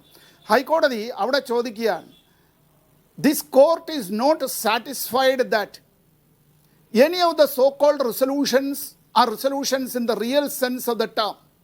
It is merely an exercise by the Election Commission of passing the buck regarding the complaints made by the petitioner. പറയുകയാണ് ഇവിടെ ഈ ഇലക്ഷൻ കമ്മീഷൻ ഇത്തരത്തിൽ വേണ്ടത് ചെയ്യാത്തത് കൊണ്ട് സുഗാന്ത മജൂംദാർ എന്നാണ് റിപ്പോർട്ട്. സുഗാന്ത മജൂംദാറിന് തെരഞ്ഞെടുപ്പ് ഈ ഹൈക്കോടതി തന്നെ നോട്ടീസ് കൊടുക്കുകയാണ്. ഇത് 1 മാസം ഈ പറയുന്ന തെരഞ്ഞെടുപ്പ് കമ്മീഷൻ കയ്യിൽ വെച്ചിരുന്നു എന്നുള്ളതാണ്. ഇവിടെ ഹൈക്കോടതി പറയുകയാണ്, ഇൻ ദ പ്രസൻറ്റ് കേസ്, ഇംഗ്ലീഷിൽ തന്നെ ആ ജഡ്ജ്മെൻറ്റ് അങ്ങനെ തന്നെ വായിക്കാം, മലയാളത്തിലേക്ക് പരിഭാഷപ്പെടുത്തുന്നില്ല. The election commission has grossly failed to address the complaints raised by the petitioner in due time. The court is surprised, കോടതി അതിശയം രേഖപ്പെടുത്തുകയാണ്, that no resolution worth the name has been arrived at regarding the complaints till date. More so because most of the phases of the elections are over. ഇവിടെ ഇതാണ് ഹൈക്കോടതി നിരീക്ഷിച്ചിട്ടുള്ളത്. ഹൈക്കോടതി പറഞ്ഞു. Doctor സമ്പത്തി, അങ്ങനെയാണെങ്കിൽ അങ്ങ് ചൂണ്ടിക്കാട്ടിയതുപോലെ കോൺസ്റ്റിറ്റ്യൂഷൻ അബോളിഷ് ചെയ്യുമെന്ന് കോൺഗ്രസ് പറഞ്ഞു എന്ന ഒരു പരാതിയിൽ ശാസിക്കുന്നു. അതുപോലെ വളരെ പ്രധാനപ്പെട്ട ഒരു കാര്യമല്ലേ, ഇന്ത്യ മുന്നണി അധികാരത്തിൽ വന്നാൽ അഗ്നിപഥ് പദ്ധതി അബോളിഷ് ചെയ്യും എന്ന് കോൺഗ്രസിന്റെ പ്രഖ്യാപനമാണ്. അത് ആംഡ് ഫോഴ്സിനെ തെരഞ്ഞെടുപ്പ് നേട്ടത്തിന് ഉപയോഗിക്കുന്നു എന്ന വ്യാഖ്യാനിച്ചുകൊണ്ടാണ് ഒരു ശാസന. അതെങ്ങനെ ശരിയാവും? അതൊരു പോളിസിയല്ലേ ഇല്ലാതാക്കുമെന്ന് പറയുന്നത്? അല്ലല്ല ഈ അത് തെരഞ്ഞെടുപ്പ് ഈ അഗ്നിപഥ് ഈ ലോകത്തിലെ സൈനിക ശേഷിയിൽ 4ാമത് നിൽക്കുന്നതായ ഒരു രാഷ്ട്രത്തിൽ, ഏറ്റവും കൂടുതൽ ജനസംഖ്യ ഉള്ളതായ രാഷ്ട്രത്തിൽ, ലോകത്തിലെ ഏറ്റവും വലിയ ബഹുകക്ഷി ജനാധിപത്യ വ്യവസ്ഥ ഇപ്പോഴും നിലനിൽക്കുന്ന രാഷ്ട്രത്തിൽ കരാറടിസ്ഥാനത്തിൽ സൈനിക സേവനം വന്നത്, ഈ കരാറടിസ്ഥാനത്തിൽ സൈനിക സേവനം ഏത് രാഷ്ട്രത്തിൽ നിന്ന് ദത്തെടുത്തതാണ്? എല്ലാം കരാറടിസ്ഥാനത്തിലേക്ക് മാറ്റുക എന്ന് പറയുന്നത് പോലെ തൊഴിലുകൾ കരാറടിസ്ഥാനത്തിൽ മാറ്റുക, പൊതുമേഖലാ സ്ഥാപനങ്ങളിലെ വേക്കൻസികൾ നികത്താതെ 20 ലക്ഷമായി അങ്ങനെ നിൽക്കുക, കരാറടിസ്ഥാനത്തിൽ സർക്കാർ ജീവനക്കാരെ വയ്ക്കുക. ഇനി കരാറടിസ്ഥാനത്തിൽ തന്നെ ഈ വിധത്തിൽ ഇപ്പോൾ ലാറ്ററൽ എൻട്രിയായി സിവിൽ സർവീസ് ഉണ്ട് ജിംസെ. സിവിൽ സർവീസിൽ നമ്മുടെ കുട്ടികൾ പരീക്ഷ എഴുതിയിട്ട് അതിൻ്റെ പ്രിലിമിനറി പാസ്സായി മെയിൻ പാസ്സായി ഒക്കെ വരുന്നതിന് പോലെ ലാറ്ററൽ എൻട്രി വരികയാണ്. ഇതിനിടയിലേക്ക് ആളെ കടത്തുകയാണ്. എവിടെ നിന്നാണ് ആ ലിസ്റ്റ് കൊടുക്കുക എന്ന് ഞാൻ പ്രത്യേകിച്ച് പറയണ്ടല്ലോ. നമ്മുടെ ബാങ്കുകളിൽ ഒരുപാട് വർഷക്കാലം ബാങ്കുകളിൽ ഇവരുടെ ഈ ലോവർ ലെവൽ മാനേജ്മെൻറ്റിൽ പ്രൊബേഷൻ ഓഫീസർമാരുടെ റിക്രൂട്ട്മെൻറ്റ് നടക്കാതിരുന്നപ്പോൾ, ഇതിൻ്റെ മിഡിൽ ലെവൽ മാനേജ്മെൻറ്റിൽ ആളില്ലാതെ വന്നപ്പോൾ സ്വകാര്യ ബാങ്കുകളിൽ നിന്നടക്കം ആളുകളെ ഇങ്ങോട്ടേക്ക് കൂടും. അവിടെ നിന്നാണ് ഈ ലാറ്ററൽ എൻട്രി ഇവിടേക്ക് കടന്നു വന്നത്. അങ്ങനെ വന്ന ആളുകളടക്കം അതിൻ്റെ തലപ്പത്തേക്ക് കടന്നുകൂടിയിട്ടാണ് നമ്മുടെ പൊതുമേഖലാ ബാങ്കുകളിൽ നിന്ന് ഈ പണം, രാഷ്ട്രത്തിലെ പൗരന്മാരുടെ പണം സൈഫണിങ് നടത്തി മറ്റു പലയിടങ്ങളിലേക്കും വ്യാപരിപ്പിക്കുന്നതിന് വേണ്ടി പോയത്. ഇതൊക്കെ ഈ വല്ലാത്ത ഒരു ചക്രമാണ്, ഇതൊരു സൈക്കിളാണ്. ഇവിടെ ഇക്കാര്യത്തിൽ ഇപ്പോൾ BJPക്ക് പറയാം ഞങ്ങൾക്ക് ജനങ്ങൾ വോട്ട് ചെയ്താൽ ഞങ്ങൾ ജയിച്ചു. ഇപ്പോൾ എന്താണെന്ന് പറഞ്ഞാൽ ഏറ്റവും കൂടുതൽ വോട്ട് കിട്ടുന്ന ആൾ ജയിച്ചു, അത്രയല്ലേ ഉള്ളൂ. അല്ലാതെ 51% വോട്ട് കിട്ടി ആരും ജയിക്കലല്ലോ. ഒരു രാഷ്ട്രീയ പാർട്ടിയും അങ്ങനെ ഈ പറയുന്ന പോലെ സമീപകാലത്ത് 51% വോട്ട് കിട്ടി ജയിച്ചതുമല്ലല്ലോ. ഇനി ജയിക്കാതെ പോകുന്ന ആളുകളുടെ എല്ലാം വോട്ടുകൾ ഇതെന്താ ഈ ത്രോൺ ഇൻ ദ എയർ ആണോ? അത്തരത്തിൽ ലോകത്തിൽ ചില രാഷ്ട്രങ്ങളിലുണ്ട് ഓരോ പാർട്ടികൾക്കും കിട്ടിയിട്ടുള്ള അവരുടേതായ വോട്ടിൻ്റെ ശതമാനമടക്കം. അതൊന്നും വെറുതെ പോകുന്നില്ല. It doesn't go into the drains. അവർക്കടക്കം അത്തരത്തിൽ റെപ്രസെൻറ്റേഷൻ ഉണ്ട്. നമ്മൾ ഈ സ്കാൻഡിനേവിയൻ രാഷ്ട്രങ്ങൾ ഉൾപ്പെടെ ലോകത്തിൽ പലയിടത്തും അത്തരം കാര്യങ്ങളുണ്ട്. ഇന്ത്യയിൽ അങ്ങനെയല്ല. സമൂലമായ തെരഞ്ഞെടുപ്പ് പരിഷ്കരണം ഉണ്ടായാൽ മാത്രമേ അത് കഴിയുള്ളൂ എന്നുള്ളത് വേറൊരു കാര്യം. ഇവിടെ മണി പവറും മസിൽ പവറും എല്ലാം ഇതിലേക്ക് ദുരുപയോഗപ്പെടുത്തുമ്പോൾ, ദ ഹോൾ അഡ്മിനിസ്ട്രേഷനെയും ഈ വിധത്തിൽ ദുരുപയോഗപ്പെടുത്തുമ്പോൾ, ഞാനീ പറയുന്നത് പറയാനുള്ള അവകാശമില്ലയോ ഭരണഘടന അനുസരിച്ച്? തെരഞ്ഞെടുപ്പിൽ മത്സരിക്കുന്നത് പോലുമില്ല. ഏതെങ്കിലും ഒരു കൂട്ടർക്ക് തെരഞ്ഞെടുപ്പിലെ വിശ്വാസമില്ല. പക്ഷേ ഇന്ത്യൻ പൗരന്മാരാണ്. ഞങ്ങൾക്ക് പറയാനുള്ള അധികാരമുണ്ട്, അധികാരവുമുണ്ട് എന്നാണ് ഭരണഘടന പറയുന്നത്. ഞാൻ ഫാലിയസ് നരിമാനെ ഈ വേളയിൽ ഓർക്കുകയാണ്. ഞങ്ങൾ 3 പേരും വക്കീലന്മാരായതുകൊണ്ട് ഞങ്ങളുടെ എല്ലാം ഗുരുനാഥന്മാരുടെ ഗുരുനാഥൻ എന്ന് പറയേണ്ട ആളാണ്. അത്തരത്തിൽ അദ്ദേഹത്തെ സംബന്ധിച്ച് പറയുമ്പോൾ അദ്ദേഹം പറഞ്ഞിട്ടുള്ളൊരു കാര്യമുണ്ട്. ഇന്ത്യയുടെ ഭരണഘടനയുടെ ആമുഖത്തിൽ മാത്രം പറഞ്ഞിട്ടുള്ളൊരു വാക്കുണ്ട്, സാഹോദര്യം എന്നത്. ഫ്രാറ്റേണിറ്റിയുടെ യഥാർത്ഥ പരിഭാഷ സാഹോദര്യം എന്നല്ല, അതിനും അപ്പുറമാണ്. അതായത് നമ്മളെല്ലാവരും ഒരു വഴി കൂടിയാലും ഒരാൾ മാത്രമായി തിരിഞ്ഞു നിന്നാലും നീയും കൂടി ചേർന്നാണ് നമ്മൾ എന്നതാണ് അതിൻ്റെ അർത്ഥം. അങ്ങനെ ഈ തിരിച്ചു പറയാൻ, ചോദിക്കാൻ, വിമർശിക്കാൻ, അത്തരത്തിൽ നമ്മോട് വിയോജിപ്പ് രേഖപ്പെടുത്താൻ ഇന്ത്യൻ പൗരനുള്ള അവകാശമുണ്ട്. ആ അവകാശം എന്നുള്ളത് തിരഞ്ഞെടുപ്പിൽ മത്സരിച്ചു വിജയിച്ചവർക്ക് മാത്രമായിട്ടുള്ള അവകാശം, അധികാരമായി മാറുന്നതല്ല. അത്തരത്തിലുള്ളവർ കൂടി ചേരുമ്പോഴാണ് ജനാധിപത്യത്തിൻ്റെ സൗന്ദര്യവും കരുത്തും അത് ഏറ്റവും ഒരു ഉന്നതമായ രൂപത്തിലേക്ക് എത്തുന്നത്. അതിനെയാണ് BJP നശിപ്പിക്കുന്നത്.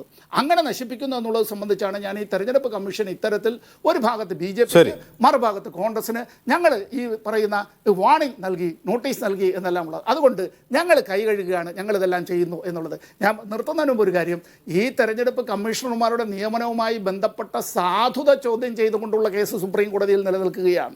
തെരഞ്ഞെടുപ്പ് പ്രഖ്യാപിക്കപ്പെട്ടത് പോയതുകൊണ്ട് ആ തെരഞ്ഞെടുപ്പ് നീട്ടിവെക്കാൻ കഴിയില്ല എന്നുള്ളത് കൊണ്ട് സുപ്രീം കോടതി പറഞ്ഞത് ഇപ്പോൾ തെരഞ്ഞെടുപ്പ് നടക്കട്ടെ എന്നുള്ളതാണ്. ആ സുപ്രീം കോടതിയിൽ ഈ കേസ് കൂടി ഇനി മുമ്പോട്ട് പോയി കഴിയുമ്പോൾ വരാനിരിക്കുന്ന കാലങ്ങളിൽ ഇനിയും ഒരുപാട് അസ്ഥികൂടങ്ങൾ അത്തരത്തിൽ അലമാരകളിൽ നിന്ന് പുറത്തു വരേണ്ടി വരും. അതിഥികളിലേക്ക് തിരികെ ശ്രീ അനിൽ ബോസ്, ഇവിടെ ഈ അഗ്നിപഥ് പദ്ധതി ഞങ്ങൾ അധികാരത്തിലെത്തിയാൽ നിർത്തലാക്കും എന്ന് പറയുന്നത് സായുധ സേനയെ തെരഞ്ഞെടുപ്പ് നേട്ടത്തിന് ഉപയോഗിക്കുന്നതായിട്ടാണ് കമ്മീഷൻ കാണുന്നത്. അങ്ങനെ പറയാൻ പാടില്ലേ? അതൊരു പോളിസിയല്ലേ? അല്ല, ആ പറയുന്ന വാദഗതി തന്നെ തെറ്റല്ലേ? രാജ്യത്തെ ഒരു ഭരണകൂടം എടുക്കുന്ന നയങ്ങൾ, സമീപനങ്ങൾ അത് തിരുത്താനും ആ പുതിയ നിയമനിർമ്മാണം നടത്താനുമുള്ള അവകാശം കാലാകാലങ്ങളിൽ വരുന്ന സർക്കാരുകൾക്കുണ്ട്, പാർലമെന്റിനുണ്ട്. അപ്പം ഇവിടെ അഗ്നിപഥ് പദ്ധതിയുമായി ബന്ധപ്പെട്ട് സൈനികരെ ആക്രമിക്കുന്നു എന്നുള്ളതല്ല, ആ പോളിസിയാണ് ചലഞ്ച് ചെയ്യുന്നത്. അല്ല സൈനിക മേഖലയിലേക്ക് കടന്നു കയറി എവിടെയാണ് നമ്മൾ അഭിപ്രായം പറയുന്നത്? സൈനിക മേഖലയിലേക്ക് കയറി നമ്മൾ അഭിപ്രായം പറയുന്നില്ല. ഇപ്പൊ തിരുവനന്തപുരത്ത് മത്സരിച്ച രാജീവ് ചന്ദ്രശേഖർ എന്ന് പറയുന്ന ഒരു സ്ഥാനാർത്ഥിയെ എടുക്കാം. അദ്ദേഹം കേന്ദ്രത്തിൽ മന്ത്രിയായിരിക്കുക, അദ്ദേഹം ബിസിനസ് ചെയ്യുന്നു, ഡിഫൻസുമായി ബന്ധപ്പെട്ട ബിസിനസ് ചെയ്യുന്നയാളെ ഡിഫൻസിന്റെ ബോർഡിൽ കൊണ്ടുവച്ച ഗവൺമെന്റ് ആണ്. അത് ചലഞ്ച് ചെയ്യത്തില്ലേ? അതുകൊണ്ട് ഡിഫൻസിനെ വിമർശിക്കരുതെന്ന് പറഞ്ഞാൽ എന്താ കാര്യം? തിരുവനന്തപുരത്ത് മത്സരിക്കുന്ന ഒരു സ്ഥാനാർത്ഥി നമ്മളൊന്ന് ആലോചിക്കുക, രാജ്യത്തിന്റെ സുരക്ഷയെ ബാധിക്കുന്ന ഏറ്റവും വലിയ പ്രധാനപ്പെട്ട വിഷയങ്ങളിൽ ഒരു കച്ചവടക്കാരനായിട്ടുള്ള ഒരാളെ, അതും ഒരു മന്ത്രിയെ, ഒരു രാഷ്ട്രീയ നേതാവിനെ, ഒരു വ്യവസായിയെ അവിടെ കൊണ്ടുവയ്ക്കുമ്പോൾ ഞങ്ങൾ വിമർശിക്കും. ആ വിമർശനം രാഷ്ട്രീയം മാത്രമല്ല, അത് ജനങ്ങളെ ബാധിക്കുന്ന വിഷയമാണ്. കാരണം ഇന്ത്യയുടെ സുരക്ഷയെ ബാധിക്കുന്ന കാര്യങ്ങൾ അത് വളരെ ഗൗരവപൂർവ്വം കൈകാര്യം ചെയ്യേണ്ട സ്ഥലത്തേക്ക് ഒരു കച്ചവടക്കാരനെ തിരുകുമ്പോൾ അത് സ്വാഭാവികമായും ആളുകൾ സംശയിക്കും. അത് വിമർശിച്ചാൽ ഉടനെ സൈന്യത്തെ വിമർശിക്കുകയാണോ? അത് സൈന്യത്തെ വിമർശിക്കുകയല്ല. നമ്മൾ എത്രയോ കാര്യങ്ങൾ കണ്ടിരിക്കുന്നു. ഇന്ത്യയുടെ ഡിഫൻസ് മിനിസ്റ്ററായിരുന്ന AK ആന്റണിക്കെതിരെ ഇന്ത്യൻ പാർലമെന്റിൽ ആക്ഷേപം ഉന്നയിച്ചത് BJP അല്ലേ? അവസാനം അരുൺ ജെയ്റ്റ്ലി അടക്കം തലയിൽ കൈവച്ച് ആരോപണം പിൻവലിച്ചു പോകുന്നത് നമ്മൾ കണ്ടില്ലേ? അപ്പം കാലാകാലങ്ങളിൽ ഡിഫൻസ് മിനിസ്റ്റർക്കെതിരെയാണേലും ഡിഫൻസിനെതിരെയാണേലും അതിൻ്റെ അകത്ത് നടക്കുന്ന പോളിസികളെ സംബന്ധിച്ച് വ്യത്യസ്ത അഭിപ്രായങ്ങളുണ്ടെങ്കിൽ അത് ചർച്ച ചെയ്യപ്പെടും. ഇത് രാജ്യത്തിന്റെ സൈനിക മേഖലയെ ബാധിക്കുന്ന ഏറ്റവും പ്രധാനപ്പെട്ട പ്രശ്നവും ഇന്ത്യയിലെ തൊഴിലില്ലാത്ത ചെറുപ്പക്കാർ വളരെ പ്രതീക്ഷയോടുകൂടി ആർമിയിലടക്കം ചേരാൻ നിൽക്കുമ്പോൾ അവരുടെ വഴി അടയ്ക്കുന്ന സമീപനമാണ്. അതുകൊണ്ടാണ് രാജ്യത്തോട് ഇന്ത്യ മുന്നണിയുടെ നേതാക്കൾ ചോദിക്കുന്നത് 75 വയസ്സ് പിന്നിട്ട ഇന്ത്യൻ പ്രധാനമന്ത്രിക്ക് രാഷ്ട്രീയം പിന്നിടാൻ മേല, 4 വർഷം ജോലി ചെയ്ത സൈനികർ പിരിഞ്ഞു പോകണം, 4 വർഷം ജോലി ചെയ്തിട്ട് പിരിഞ്ഞു പോകണം എന്ന് പറയുന്ന ആൾക്ക് എന്തേ 75 അധികാരം വിടാൻ മനസ്സനുവദിക്കുന്നില്ല എന്ന ചോദ്യം ഉയർന്നത്. അതുകൊണ്ടാണ് അത്തരം ചോദ്യങ്ങൾക്ക് ഇടയാകുന്നത്. നമ്മളെ സംബന്ധിച്ചിടത്തോളം ഒരു ഗവൺമെന്റ് എടുക്കുന്ന ഏത് നയമാണെങ്കിലും ആ നയത്തോട് വിയോജിപ്പുള്ളവരുണ്ടാകും. പുതിയ ഒരു ഗവൺമെന്റ് വരുമ്പോൾ ആ കക്ഷി അല്ല എങ്കിൽ സ്വാഭാവികമായും തിരുത്തേണ്ടി വരും.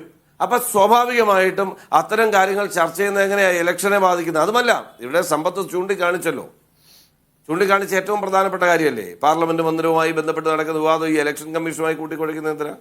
ഈ ഇലക്ഷനുമായി കൂട്ടിക്കുഴയ്ക്കുന്ന എന്തിനാ? അപ്പൊ അതൊന്നുമല്ല. ഇത് നിലവിൽ ഇന്ന് പുതിയ സ്റ്റേറ്റ്മെന്റ് വന്നിരിക്കുന്നു, വാർത്തകളിൽ നാം കാണുന്നു. ഞാൻ ജനിച്ചത് അവതാരമാണ്, ജൈവപരമായുള്ള ജനനമല്ല ഞാൻ ഉണ്ടായതെന്ന് പറയുന്ന ഒരു എന്തൊക്കെയാ പറയുന്നത്? ഇന്ത്യ മഹാരാജ്യത്തെ മുഴുവൻ ആളുകളും നിരക്ഷരരാണെന്നാണോ ഇന്ത്യൻ പ്രധാനമന്ത്രി ധരിച്ചു വച്ചിരിക്കുന്നത്? അദ്ദേഹം പറയുന്നതിനനുസരിച്ച് ഇക്കിളി കൊള്ളുന്ന ആളുകളാണ് ഇന്ത്യ മഹാരാജ്യത്തുള്ളതെന്നാണോ ധരിച്ചു വച്ചിരിക്കുന്നത്? അദ്ദേഹം എന്തെല്ലാം കാര്യങ്ങൾ ഒരു ദിവസം തന്നെ വ്യത്യസ്തമായ ഇടങ്ങളിൽ മാറ്റിയും കയറ്റിയും വർഗീയ വിഭജനത്തിന് വേണ്ടിയുള്ള സ്റ്റേറ്റ്മെന്റുകൾ ഇറക്കി. അതിനുശേഷം ഞാൻ അങ്ങനെ പറയുമോ എന്ന് പറയുന്ന ഗദ്ഗത കണ്ടനാകുന്നത് നമ്മൾ കണ്ടില്ലേ? ഇത് ഒരു കാര്യം ഞാൻ പറയാം, രാജ്യത്ത് രാഷ്ട്രീയം മാറി വരും, രാഷ്ട്രീയ പാർട്ടികൾ മാറി വരും. ഓരോ തെരഞ്ഞെടുപ്പിലും ഓരോ സാഹചര്യങ്ങൾക്കനുസരിച്ചാണ് പാർട്ടികൾ ജയിക്കുന്നതും ഗവൺമെന്റുകൾ വരുന്നതും. അതിനൊന്നും എനിക്ക് തർക്കമൊന്നുമില്ല. കൂടുതൽ വോട്ട് കിട്ടുന്നവനായിക്കോട്ടെ, അതിനൊന്നും നമുക്ക് തർക്കമില്ലെന്നേ. പക്ഷേ ഇവിടുത്തെ പ്രശ്നം, ഒരു പ്രധാനമന്ത്രി പദത്തിൽ ഇരുന്നുകൊണ്ട് ലോകം അംഗീകരിക്കുന്ന ഒരു രാജ്യത്തിന്റെ ഭരണാധിപനായി ഇരുന്നുകൊണ്ട് ആ കസേരയിൽ ഇരുന്നുകൊണ്ട് എടുക്കുന്ന പോളിസികൾ മാത്രമല്ല, നിസ്സാരമായ അഭിപ്രായ പ്രകടനങ്ങൾ പോലും ഇന്ന് അദ്ദേഹത്തിന്റെ ജനനത്തെ തന്നെ അദ്ദേഹം ചോദ്യം ചെയ്തിരിക്കുകയാണ്. എന്ത് പറയാൻ പറ്റും നമുക്ക്? ഇതൊക്കെ കേൾക്കുക എന്നുള്ളതല്ലാതെ ഒന്നുകിൽ വിഭ്രാന്തി സംഭവിച്ചിരിക്കുന്നു, അല്ലെ മാനസിക നില നഷ്ടപ്പെട്ടിരിക്കുന്നു. പറയേണ്ടി വരും. എന്റേത് ജൈവികമായ ജനനമല്ല, ഞാൻ ദൈവത്തിന്റെ അവതാരമാണെന്നൊക്കെ പറയുന്നത് പെരുമാറ്റച്ചട്ട ലംഘനമൊന്നുമല്ല. അങ്ങനെയൊക്കെ പറയാനുള്ള അവകാശം ഇന്ത്യ രാജ്യത്തുണ്ട് ഒരാൾക്ക്. അത് പറഞ്ഞോട്ടെ, പറയുന്നതിനെതിരില്ലാന്നേ, എനിക്കെതിരില്ല. പക്ഷേ ഒരു പ്രധാനമന്ത്രി പദത്തിലിരിക്കുന്ന ആള് ദൈവികമായിട്ടാണ് താൻ ജനിച്ചത്, ജൈവപരമായിട്ടല്ല എന്ന് പറഞ്ഞാൽ ഞാൻ അതൊന്നും ചലഞ്ച് ചെയ്യാനില്ല. ഇതൊക്കെ കേൾക്കുക എന്നുള്ളതേ ഉള്ളൂ. അതുകൊണ്ടാണ് ഞാൻ പറഞ്ഞ വിഭ്രാന്തി മൂലമാണോ മാനസികാവസ്ഥയുടെ പ്രശ്നമാണോ എന്ന് ചോദിക്കേണ്ടി വരുന്നത്. അതുകൊണ്ടാണ് രാജ്യത്തെ മുഴുവൻ ആളുകളും സംസ്കാരമില്ലാത്തവരും വിവരമില്ലാത്തവരും വിവേകമില്ലാത്തവരും വിദ്യാഭ്യാസമില്ലാത്തവരുമാണ് എന്നാണ് അദ്ദേഹം ധരിച്ചിരിക്കുന്നതെങ്കിൽ എനിക്കൊന്നും പറയാനില്ല. എനിക്ക് അതിനകത്ത് വേറെ ഒന്നും പറയാനില്ല. പക്ഷെ ഒന്ന് എനിക്ക് ഉറപ്പുണ്ട്, പൂർണ്ണമായ ബോധ്യമുണ്ട്. കഴിഞ്ഞ 10 വർഷക്കാലം ഈ നാട്ടിൽ ഒരു പ്രധാനമന്ത്രി എന്നുള്ള നിലയിൽ ഒരു ഗവൺമെന്റ് നേതൃത്വം നൽകിയ ഒരാൾക്ക് തെരഞ്ഞെടുപ്പ് രാഷ്ട്രീയത്തിൽ പോലും മഹത്തായ നമ്പർ 1 എന്ന് ചൂണ്ടിക്കാണിച്ച ഒരു വികസന നേട്ടം ചൂണ്ടിക്കാണിക്കാനില്ല, ജനോപകാരപ്രദമായ നടപടി ചൂണ്ടിക്കാണിക്കാനില്ല, രാജ്യത്തെ ജനങ്ങളെ സഹായിച്ചു എന്നതിന് പേരിൽ അവരുടെ ഒരു സോഫ്റ്റ് കോർണർഷിപ്പ് കിട്ടുന്ന ഒരു നടപടിയും ഇല്ലാത്തത് കൊണ്ട് ആത്മവിശ്വാസം നഷ്ടപ്പെട്ട ഒരാളുടെ തെരഞ്ഞെടുപ്പ് ഗോദായിലെ അവസാന പോരാട്ടങ്ങളിൽ അതിൽ നിലവിട്ടുള്ള പെരുമാറ്റം മാത്രമായിട്ടാണ് ഇത്തരം പ്രതികരണങ്ങളെ നമ്മൾ കാണുന്നത്. നമ്മളിപ്പോൾ ഇലക്ഷൻ കമ്മീഷനെ കുറിച്ച് സംസാരിച്ചു. ഇലക്ഷൻ കമ്മീഷനിൽ ഇത് കൂടുതൽ നമ്മൾ പ്രതീക്ഷിക്കുന്നില്ലെന്നേ. നമ്മൾ എങ്ങനെയാ പ്രതീക്ഷിക്കുന്നത്? ഇന്ത്യയിലെ ജുഡീഷ്യൽ സിസ്റ്റത്തിൽ ഞാൻ റെപ്രസെന്റ് ചെയ്യുന്നത് കോൺഗ്രസ് പാർട്ടിയാണല്ലോ അജിംസെ. ഒരു കോടതി വിധി വന്നാൽ, ഞങ്ങളെല്ലാം വക്കീലന്മാരാണ്, കേൾക്കുന്ന ഒരുപാട് പേരുണ്ട്. ഒരു കോടതി വിധി വന്നാൽ അതിന്റെ സർട്ടിഫൈഡ് കോപ്പി നോർമലി കിട്ടാൻ എത്ര സമയം എടുക്കും? രാഹുൽ ഗാന്ധിയുടെ അയോഗ്യതാ വിഷയത്തിൽ ഒരു സർട്ടിഫിക്കറ്റ് കോപ്പി പുറത്തു വരുന്നതിന് മുമ്പ് അദ്ദേഹത്തിന്റെ അംഗത്വം അയോഗ്യമാക്കുന്നത് രാജ്യം കണ്ടില്ലേ? അപ്പൊ എന്തും ചെയ്യും കയ്യോ കൊണ്ടെങ്കിൽ എന്തുമാകാമെന്ന ധാർഷ്ട്യമാണ്. ആ ധാർഷ്ട്യത്തിനെതിരെ പൊതുവികാരമുണ്ട്. ജനോപകാരപ്രദമായ നടപടികൾ ചെയ്യാത്ത ഗവൺമെന്റിനെതിരെ പൊതുവികാരമുണ്ട്. ആ വികാരം ഇതിൽ പ്രതിഫലിക്കുമെന്നേ. അതുകൊണ്ടാണ് നമ്മൾ ഏത് ചർച്ചയിലും തെരഞ്ഞെടുപ്പിന്റെ വോട്ടിൽ നമ്മൾ എണ്ണിയിട്ടല്ല എല്ലാ കാര്യങ്ങളും പറയുന്നത്. ഈ കഴിഞ്ഞ ആദ്യ ഘട്ടങ്ങളിൽ 400 പറഞ്ഞെടുത്തെന്ന് ഈ സഖ്യം പിന്നോട്ട് പോകുന്ന ഒരു സന്ദർഭത്തിൽ വലിയൊരു ട്രെൻഡ് ആരംഭിച്ചു വന്നപ്പോഴാണ് പ്രശാന്ത് കിഷോർ, താങ്കൾ ആ പേര് ഈ ചർച്ചയിൽ പ്രതിപാദിച്ചുകൊണ്ട് പറഞ്ഞു 370 എന്തായാലും BJP സഖ്യകക്ഷികളും പിടിക്കും. ഉടനെ തന്നെ നിങ്ങളാണെന്ന് തോന്നുന്നു, നിങ്ങളാണോ അതോ മറ്റു ചാനലാണോ എന്ന് അറിയത്തില്ല, ഉടനെ ചർച്ച പ്രശാന്ത് കിഷോർ പോലും പറഞ്ഞിരിക്കുന്നു വീണ്ടും BJP എന്ന് പറഞ്ഞിരിക്കുന്നു. ഇന്ന് BJPയുടെ ഭാരവാഹിയായി അദ്ദേഹം മാറുന്നത് കാണുമ്പോൾ ഇത്തരം സ്റ്റേറ്റ്മെന്റുകൾക്ക് വല്ല അടിസ്ഥാനമുണ്ടോ? രാജ്യത്തെ ഒരു തെരഞ്ഞെടുപ്പ് വിലയിരുത്തുന്ന വിദഗ്ധൻ എന്നുള്ള നിലയിലുള്ള ഒരാൾ പ്രധാനമന്ത്രി പറഞ്ഞതിനപ്പുറമുള്ള ഒരു പൊള്ളയായ പ്രഖ്യാപനം കൂടെ നടത്തുന്ന രാജ്യം കാണുകയാണ്. അപ്പം ഇവിടെ എല്ലാ സിസ്റ്റത്തെയും അട്ടിമറിച്ചുകൊണ്ട് നടക്കുന്ന പ്രവർത്തനങ്ങളാണ് ഭരണകൂടത്തിന്റെ പിന്തുണയോടുകൂടി നടന്നുകൊണ്ടിരിക്കുന്നത്. ഇതിനെതിരായി പൊതുവികാരം ഉയർന്നിട്ടുണ്ട്. അതിന്റെ പ്രതിഫലനം ഉണ്ടാവും. നമുക്കിപ്പോൾ ജനകീയ കോടതിയിൽ ആ വിധി കാത്തിരിക്കാൻ മാത്രമേ കഴിയൂ. കാരണം നമുക്ക് ഇവരുടെ കയ്യും കാലും കെട്ടിയിട്ട് കടലിൽ കൊണ്ടിടാനൊന്നും പറ്റത്തില്ലല്ലോ. അപ്പൊ സ്വാഭാവികമായിട്ടും നമ്മൾ പ്രതീക്ഷിക്കുക, ഒരു വിധി കാത്തിരിക്കുക. ജൂൺ 4-ന് ജനങ്ങൾ ബോധവാന്മാരാണെന്നാണ് നമ്മുടെ വിശ്വാസം. നമ്മൾ സഞ്ചരിക്കുന്ന ഇടങ്ങളിലൊക്കെ തന്നെയും നമുക്ക് നല്ല ഒരു പ്രതികരണമാണ് നമുക്ക് കിട്ടുന്നത്. വളരെ കൃത്യമായ പ്രതികരണമാണ് കിട്ടുന്നത്. അതുകൊണ്ട് ഒരിക്കലും സംശയമൊന്നുമില്ല. വീണ്ടും നമ്മൾ ആവർത്തിക്കുന്നു. തെരഞ്ഞെടുപ്പിന്റെ തുടക്കത്തിൽ പറഞ്ഞത് മീഡിയ വണിലാണ് ആദ്യം പറഞ്ഞത്, വീണ്ടും ആവർത്തിക്കുന്നു.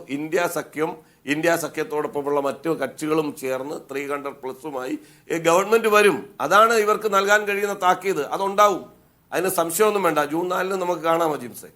ശരി, ശ്രീ ഉല്ലാസ് ബാബു, നമ്മുടെ ഭരണഘടന രാജ്യത്തെ ഓരോ പൗരനോടും സയന്റിഫിക് ടെമ്പർ കീപ്പ് ചെയ്യണമെന്ന് ആവശ്യപ്പെടുന്നുണ്ട്. അത് ഒരു പ്രധാനമന്ത്രി എന്ന നിലയിൽ നരേന്ദ്രമോദിയും അത് പാലിക്കാൻ ബാധ്യസ്ഥരാണ്. അദ്ദേഹം സ്വയം തന്നെ പറയുകയാണ്, എൻ്റേതൊരു ബയോളജിക്കൽ ബർത്ത് അല്ല, അമ്മ മരിച്ചതിന് ശേഷം എനിക്ക് തന്നെ തോന്നുകയാണ് എൻ്റെ ദൈവം നേരിട്ട് അയച്ചതാണ് എന്ന്. ഇങ്ങനെയൊക്കെ ഒരു പ്രധാനമന്ത്രി പറയാമോ? ഇതൊക്കെ BJPയുടെ നിലപാട് തന്നെയാണോ അദ്ദേഹം പറയുന്നത്?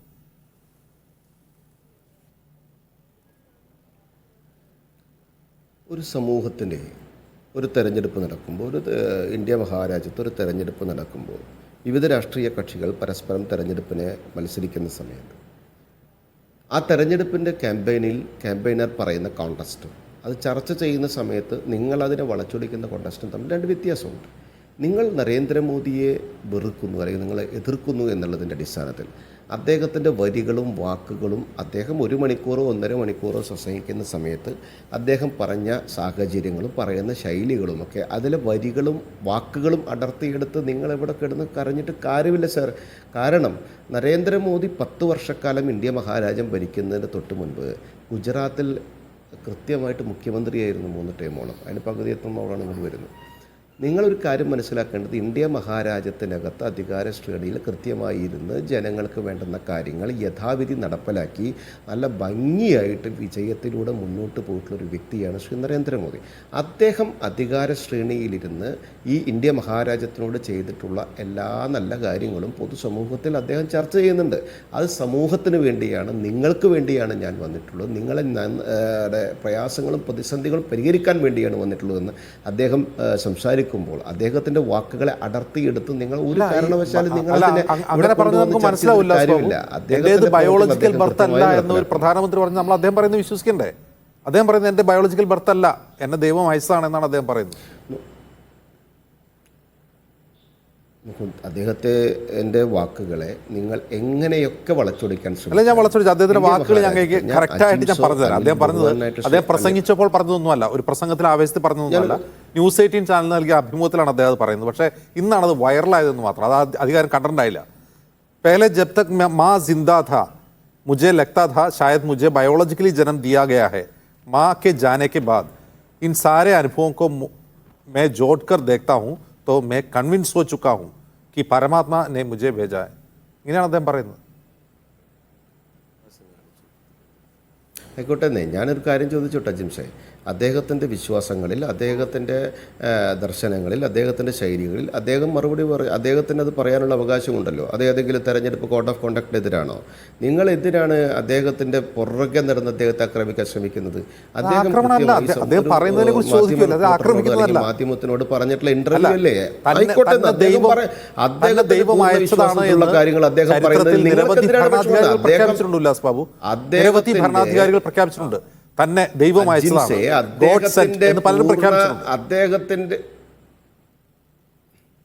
അദ്ദേഹത്തിൻ്റെ പൂർണ്ണ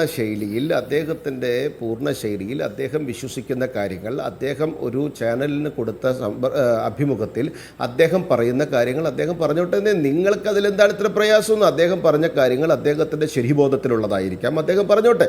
ഇവിടെ നിങ്ങളൊരു കാര്യം മനസ്സിലാക്കേണ്ടത്, എനിക്ക് മുന്നേ സംസാരിച്ച ബഹുമാനായിട്ടുള്ള ശ്രീ സമ്പത്ത് സാറും അതിന് ശേഷം സംസാരിച്ച കോൺഗ്രസിൻ്റെ ശ്രീ അനിൽ ബോസ് അവറുകളും അവർ പറഞ്ഞ കാര്യങ്ങളിൽ ഒരു കാര്യം നിങ്ങൾ പറഞ്ഞോട്ടെ. ജനാധിപത്യ രാഷ്ട്രമായിട്ടുള്ള ഇന്ത്യ മഹാരാജ്യത്ത് തെരഞ്ഞെടുപ്പ് നടക്കുന്ന സമയത്ത് ഒരു മുന്നണി സംസാരിക്കും, അല്ലെങ്കിൽ മുന്നണി തെരഞ്ഞെടുപ്പിൻ്റെ പ്രചരണം നടത്തുന്ന സമയത്ത് ഇവർക്ക് തോന്നുന്ന കാഴ്ചപ്പാടുകൾക്ക് അധിഷ്ഠിതമായിട്ടല്ലെന്ന് ഞങ്ങൾ തെരഞ്ഞെടുപ്പിനെ കാണുന്നത്. ഞങ്ങൾ തെരഞ്ഞെടുപ്പിനെ കാണുന്നത് ഞങ്ങൾ ജനങ്ങളോട് സംവദിച്ചിട്ടാണ്, ഞങ്ങൾ ജനങ്ങളോട് സംസാരിച്ചിട്ടാണ്, ഞങ്ങൾ ജനങ്ങൾക്ക് ചെയ്ത കാര്യങ്ങളാണ്.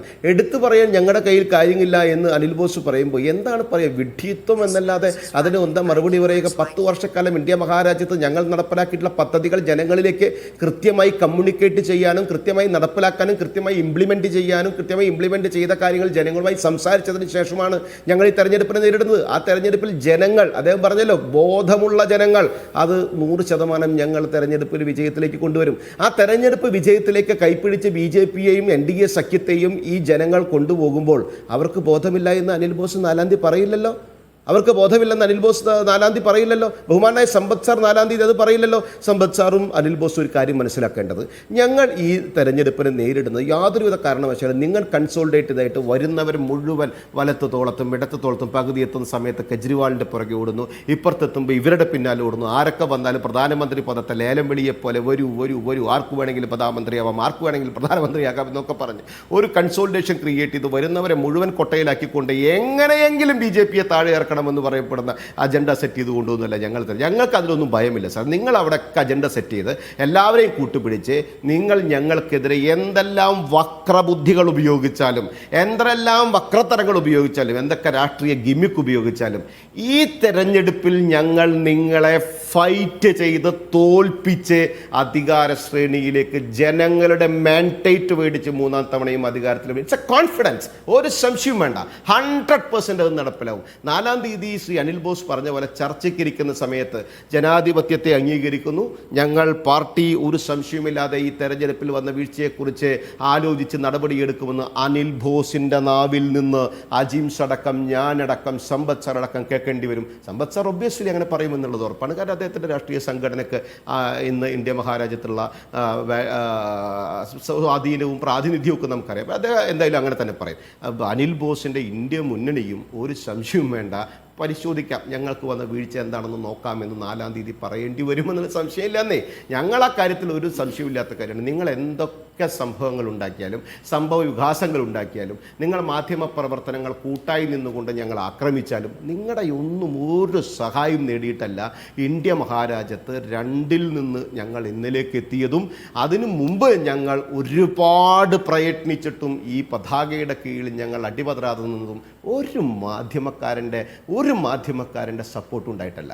അതുകൊണ്ട് തന്നെ നിങ്ങൾ എന്തൊക്കെ ഞങ്ങൾക്കെതിരെ പ്രവർത്തിച്ചാലും, നിങ്ങൾ എന്തെല്ലാം അജണ്ടകൾ ഞങ്ങൾക്കെതിരെ സെറ്റ് ചെയ്താലും, ഞങ്ങളെ എന്തെല്ലാം പറഞ്ഞാലും ഞങ്ങൾ ജനങ്ങളുടെ മുമ്പിൽ സംവദിക്കും.